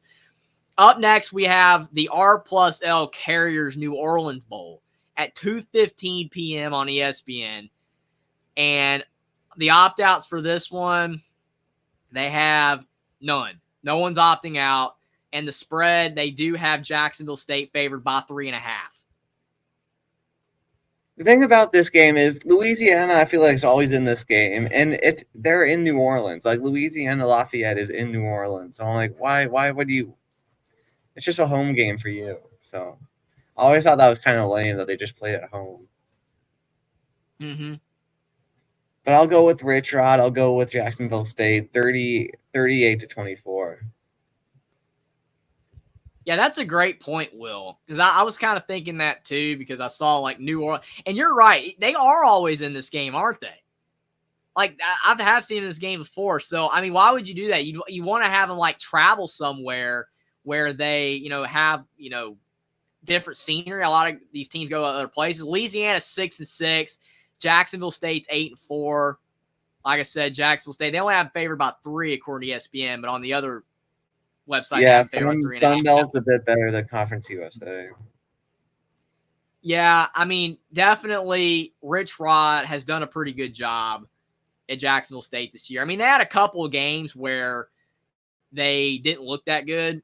There was a couple of rough performances, but I will say that Louisiana Lafayette is, not as good without Billy Napier. They've regressed. I agree with you. I mean, I don't want to agree with you every single time, but I will go with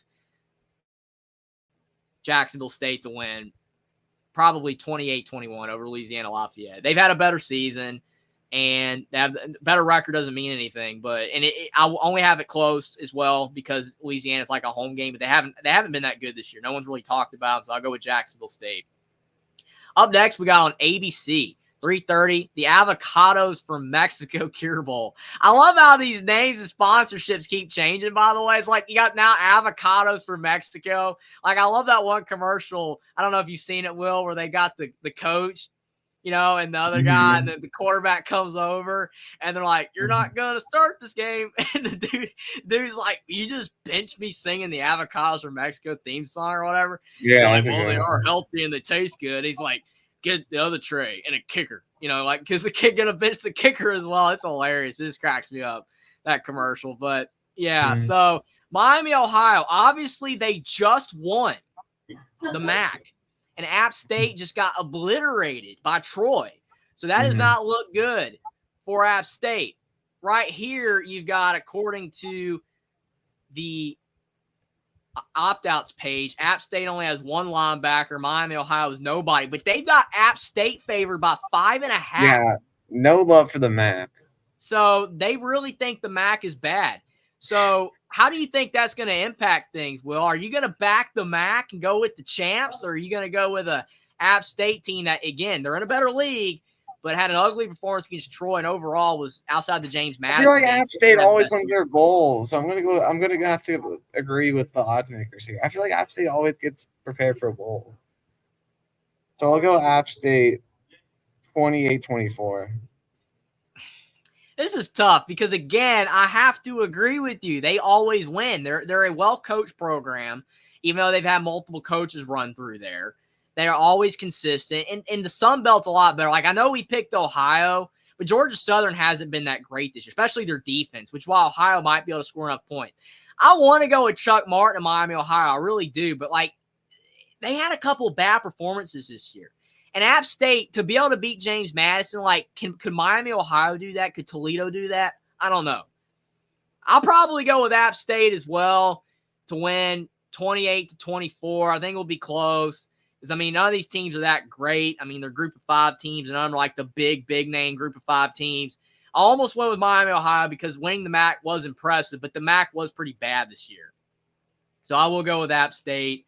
But I would not be shocked at all if the Miami, Ohio win if App State plays like they did against Troy. I know Troy's good, but that was an ugly performance. App State's going to have to step up that defense. And even though they don't have Chase Bryce anymore, their quarterback play took a bit of a step back, but it still wasn't awful this year. I think they will squeak out a win in the Avocados from Mexico Cure Bowl.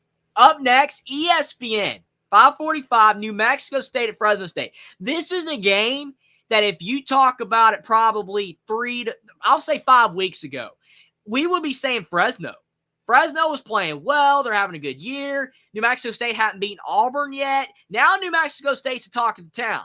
They knock off Auburn. They knock off Jacksonville State.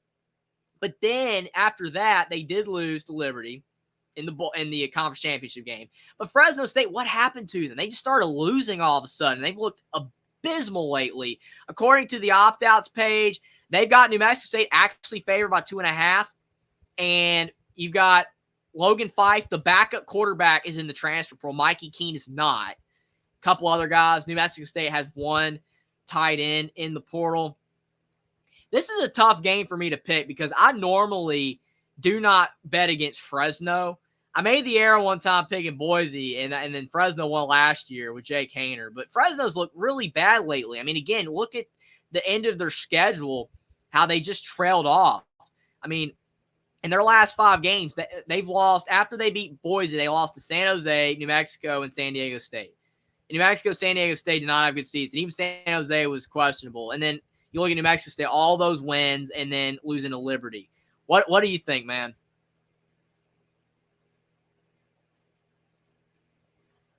I'm going to go Fresno. I'm going to go with Fresno. I'm going to believe in Mikey Keene to get it together. Jerry Kill, I felt like every year in Minnesota, he always lost his bowl game. Why are you making this so hard for me? Am I going to agree with you every single time? I should have picked first. Because I was going to go with Fresno. I was, but I thought you were going to go with New Mexico State so we could be different this time. I thought it was going to happen. But you are right about that. Jerry Kill loses bowl games. New Mexico State, I mean, they're not in as good of a league. Fresno State, the problem, are they independent or? They're in Conference USA now. That's why they play Liberty in the Conference Championship. Because you're right. Before that, they were in the, they were an independent, but now they are in Conference USA. But Fresno State they're in the Mountain West, and the problem is the league's better, and Mikey Keene was injured. And that was part of the problem. I think he's getting healthy again. He's going to have time to rest after this game. It's close, but I'm going to go with Fresno State as well, 31-28. I think they'll squeak out a win over New Mexico State. But like the App State Miami Ohio game, New Mexico State, they've been riding high lately. They could win. But the other problem is Diego Pavia. He got injured. That's another thing. He got injured in the conference championship game against Liberty. I don't know if he'll be back or not. He might be. It didn't say anything about him not playing or not. And they are favored 2.5, so maybe he'll be back. But maybe he's more banged up than Keene now. So I'll go with Fresno State like you. Mm-hmm. Do you want to pick this one? Because there are a few opt-outs for this UCLA Boise State game. UCLA's favored by 3. You've got Eric McAllister, who's not playing in this bowl game for Boise. He's one of their best receivers. They got a safety. He's not playing. And then for UCLA, those 3 guys are out. I don't know if those receivers were really impactful or not, Keegan Jones and Cam Brown. But what are your thoughts? I think they both had pretty good years. So what are your thoughts on the LA Bowl? I'm going with the Broncos. I feel like every time a Mountain West team plays a lower tier Pac-12 team, the Mountain West team always wins every time. So now, I will say, though, why not to interrupt, sorry, but why is Dante Moore not? Is Dante Moore, because he's in the portal, but it doesn't have him on this list? That's weird. That doesn't make sense, because to me, he's not playing. Yeah. Let me look that up real quick. Dante Moore. Is Dante Moore... He's already in the portal, so there's no way he's going to play. But here, I will say one thing to counter that. You see, let me go down a little further. James Madison, we're going to get to James Madison. But a lot of guys for James Madison are in the portal, and they're going to play. Like the quarterback, McLeod, is in the portal, but they actually say that they're expected to all play, most of the guys. So that's weird. I thought you couldn't play. That's what it said, though. I looked up an article earlier because I was trying to get this straight because I was like, James Madison, they're in big trouble in this game. And then it said their quarterback's playing. So I don't know. So I don't know why Dante Moore's not on the list because I wouldn't think he would play. I really would highly doubt Dante Moore would play in this game at all. So, I mean, you would assume it would be Garbers, I guess. I mean, it's going to be interesting. But go ahead and make your pick. Sorry, I didn't mean to interrupt. But I think that's weird on that. But, yeah, I'm going to go with the Broncos 34-17 over UCLA. Yeah, I mean, I was going to go with Boise as well because UCLA has been losing lately. There's no way Dante Moore's playing. I would be shocked if he played. I don't see it. In Boise State, now that Spencer Danielson's coach, they're winning again, and they look like not Boise of 2010 and 09 when they were great, but they look more like 2018 Boise. They're getting better. So I'm going to go with Boise 31-21. UCLA's offense probably is going to sputter too much for them to win. Up next, we've got Cal at Texas Tech. I'm going to make this pick first, just so maybe I'll be different from you. I'm going to make this pick first. We've got Cal and Texas Tech. Both teams are 6-6. The opt-outs, you've got Texas Tech favored by 2.5. There's 5 guys in the portal, according to this, from each team. Cal's got a linebacker, an inside offensive lineman, an offensive tackle, corner, and a quarterback, and Tech's got a receiver. Tyler Shuh's in the portal. And it says he's not going to play. Ben Finley, was he the starting quarterback for Cal or not? They were using more than one. They've used 3 quarterbacks this year, Cal. So I'm gonna look real quick. Who was the main guy? He did not start the UCLA game. Fernando Mendoza. Their leading passer is Mendoza. Yeah, he started the UCLA game. But Texas Tech, they didn't even use Shuh anyway. Like Morton was their guy. 12 touchdowns, 7 picks. Jay Knott had a big year. Brooks had a big year for Texas Tech. So both are heavily leaning on the ground. The trajectory, Texas Tech, they beat Kansas. I was shocked by that. I think Kansas was not, doing as well. Their third-string quarterback. Mm-hmm. Beat TCU, UCF, BYU. They lost to them, lost to Texas. Cal, beat UCLA, Stanford, Washington State. They almost beat USC. Yeah. Man, these games are hard. I'm going to go with Cal to beat Texas Tech. I'm going Cal. I'm going with Pac-12. Give me Cal. 24-21 over Texas Tech. I could be wrong on that one, but I'm going Cal. I was going to pick Cal. Am I still going to pick Cal? Oh man. What are you going to do though? Are you going to pick different from me just because I made my pick, or are you going to do what I've been doing and just make the same pick as you did the whole time? Because see, I don't know. Like we just keep agreeing here. I mean, if you pick Cal, I'm good. I picked all the teams you picked already, but I just to show you that I wasn't copying you. All right, I'll pick Cal 24-21.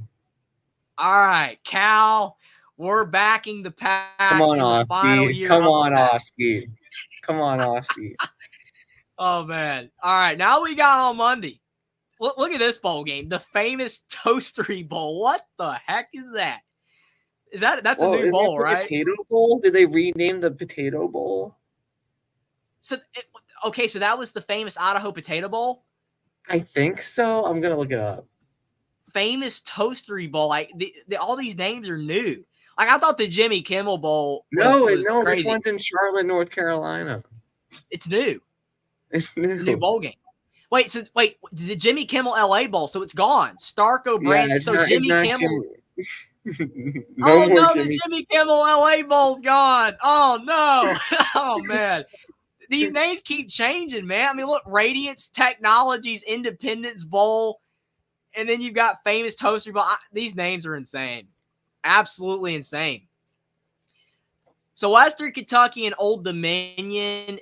You've got Western Kentucky 7-5, Old Dominion 6-6. Old Dominion's actually favored by 2.5, according to ESPN. I will look at the opt-outs. Oh man, look at Western Kentucky. Oh, these guys impactful?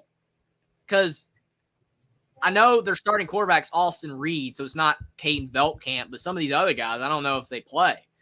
I think that one guy, didn't we see him on the portal list as a pretty high guy? Yeah.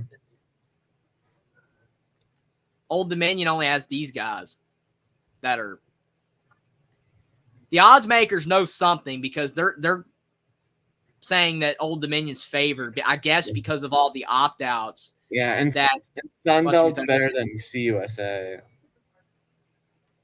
Mm-hmm.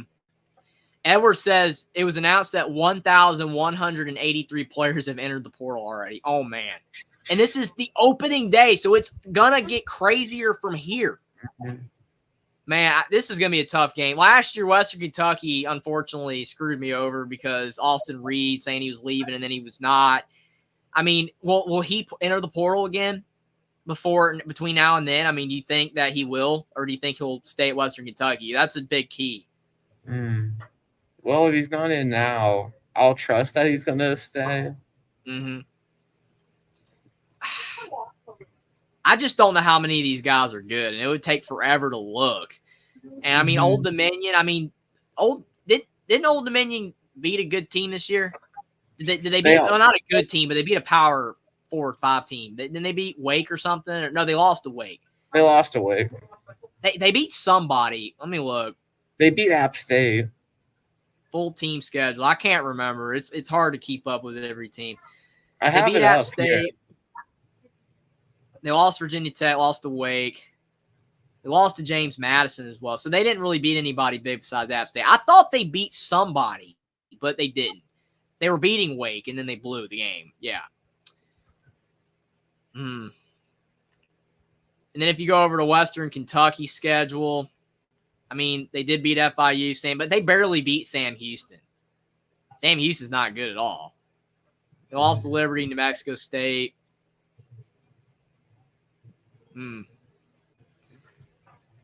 Yeah, they don't have a lot of really good wins here. They beat Middle Tennessee State. They're bad. They beat South Florida was all right, but that was week 1. I want to pick first. I want to pick first. This is going to be hard. If Lind is talking about all these guys in the portal and saying a lot of guys going to be disappointed, I'm afraid. Yeah, I mean, where are these guys going to go? I mean, most of these guys I don't think are going to be making the jump up to the Power, 4 or 5 level. Most of them anyway. I'm going to go with Western Kentucky, I guess. If Austin Reed's going to play. If he's not going to play, I'm picking Old Dominion. But if he plays, I think Western Kentucky will have enough offense. I'll go 35-31 Hilltoppers. All right, I'm going to pick Old Dominion in this one. I think also it's closer to Old Dominion. I mean, that can't be that far of a drive from Charlotte from Norfolk. So I'm going to go with the Monarchs to win. I'll go 31-28 over the Hilltoppers. Yeah, you could be right. Like I said, if Austin Reed does not play, if it's announced between now and then that he's not playing, I'm picking Old Dominion. But if Austin Reed plays, I'm going with Western Kentucky. So we'll have to see with the development of that. That's an asterisk right there. Austin Reed playing is the only reason that I'm picking Western Kentucky right now. Up next, we've got UTSA and Marshall. I mean, UTSA has no one in the portal right now. If Frank Harris plays, if he does, I'm going with the Roadrunners because Marshall's has not been that great this year. They've struggled. They faded late at times right? this season. What'd you say? They faded late, right? Then they got they were start. like 4-2 or 4-1, and then they fell apart. I mean, there's not a lot of guys for Marshall in the portal either. It looks like Cam Fancher and Rashid Ali. They're not, opting out right now. But I am as long as Frank Harris is playing. He's another asterisk. If Frank Harris is in, I'm going with UTSA to win 31-17 over Marshall. I think they will win. I know they've struggled a bit lately, and they did. They weren't able to knock off Tulane, who hasn't even been playing as well lately. But Marshall has not looked great at times this year. I'll go with UTSA with Frank Harris if he's in. Yeah, I don't know. This one's kind of a no-brainer. UTSA should win. They're also playing in their home state. That's true. The Frisco Bowl is in Texas. But so I'll go again, 38-24. It's one of those things, though, if Frank Harris doesn't play, this gets weird. It gets interesting. You don't think he'll opt out. I don't think he would. No. Because I don't really think he's on draft boards. And this is last year, so, I mean, if he's not on draft boards and he can't enter the portal because last year, then, yeah, I think he'll play. It's more sure than Austin Reed. So, yeah, UTSA over Marshall, they've been too inconsistent. Up next, we've got South Florida at Syracuse in the roofclaim.com Boca Raton Bowl. What a mouthful right there. Roofclaim.com has got a sponsor for this game. The sponsors are getting weird. You remember when it was the FedEx Orange Bowl? Yeah. Like that was a wacky sponsorship back then. Now we're getting roofclaim.com. We got basically a website here. I mean, it's insane. These bowls by Jimmy Kimmel LA Bowl. What are they going to think of next? So Syracuse, they stink. I mean, let's just be real. They're not a good team. But South Florida is still not all that. Syracuse is actually favored by 3.5. But for South Florida, Gary Bohannon. That hurts. Did he play? I will say, did he play all year? I'll look it up. I'm assuming. Oh, wait, no, he didn't play. So he was actually benched? Yeah. What happened to Gary Bohannon at Baylor? Gary Bohannon was a starter, and they won games. I have no idea. Byron Brown started. All these sponsorships. Who can keep up? I agree. It's insane. Byron Brown, 23 touchdowns, 11 interceptions. Freshman's got the start over Bohannon. But how did Bohannon go from starting at Baylor and winning 11 games to now he can't even start at South Florida? Fall from what grace. Happened? And then for Syracuse, these are all the guys that are in the portal for them. They've got 6 right now. No, offensive players. It's all defense.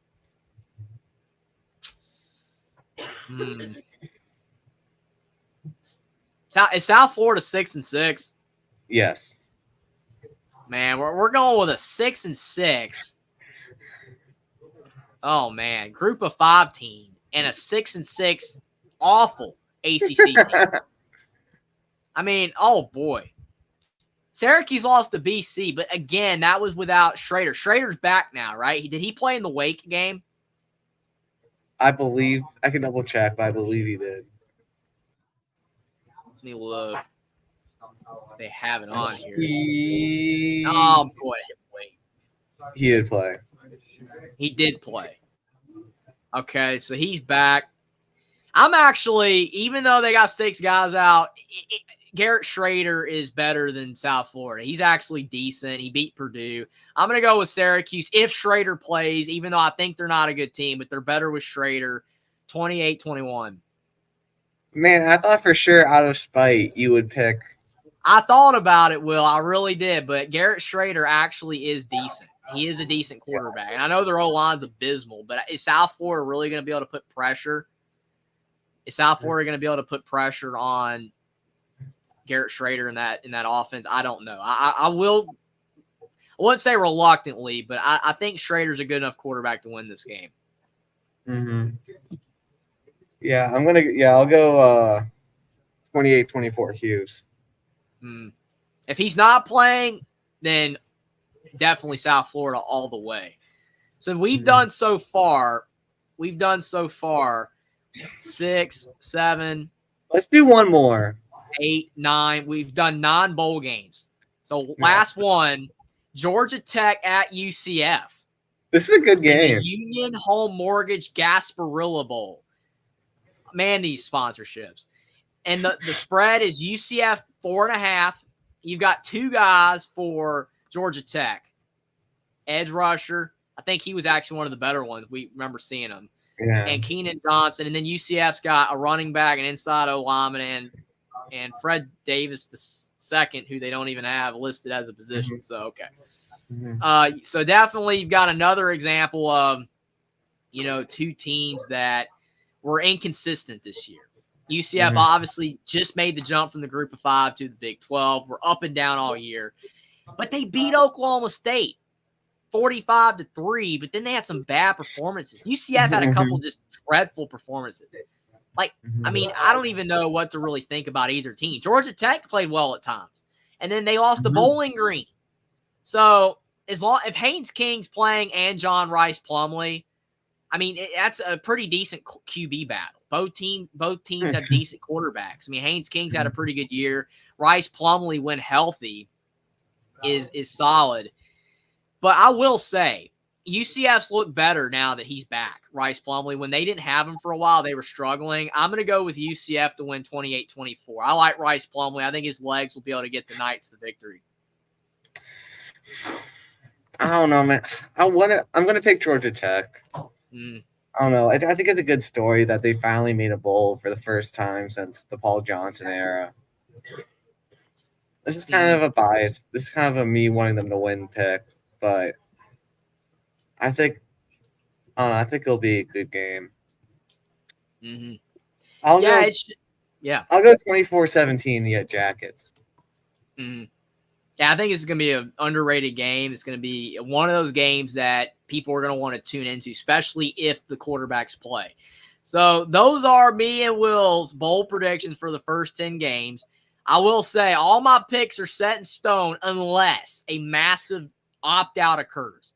Because last year, I got destroyed with the bowl picks because I kept my pick out of I wanted to stay faithful to it.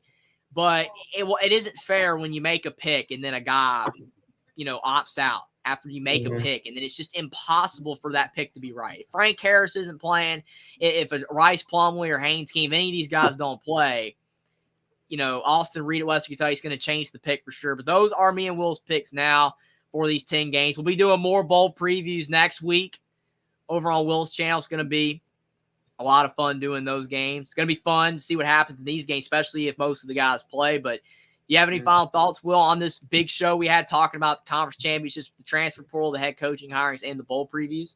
Yeah, it was a lot of fun, man. Who knows what's going to go on the portal? I can't wait to see. It'll be fun to see where everyone ends up. Yeah, it's going to be crazy, especially if, a program like Indiana with Kurt Cignetti can land a big splash name in the portal and people start thinking Indiana's going to win 9 games. It would be insane. Probably not. But you never know. It's going to be wild. Maybe Vanderbilt, maybe some of these programs at the bottom can get some big names. If Kyle McCord gets Rutgers, and maybe people think Rutgers will win. It's going to be interesting for sure. I'm looking forward to the portal news and more head coaching hirings. We'll see if any more firings happen. But bowl season's coming around the corner. Even with all the opt-outs, it's still definitely a lot of fun for sure. But thanks for being everybody. Like the stream down below. Subscribe to the channel if you are new. Share the stream out on social media. But thanks, most importantly, for being here. Appreciate you for being here, Will, as well. It's a lot of fun doing the show.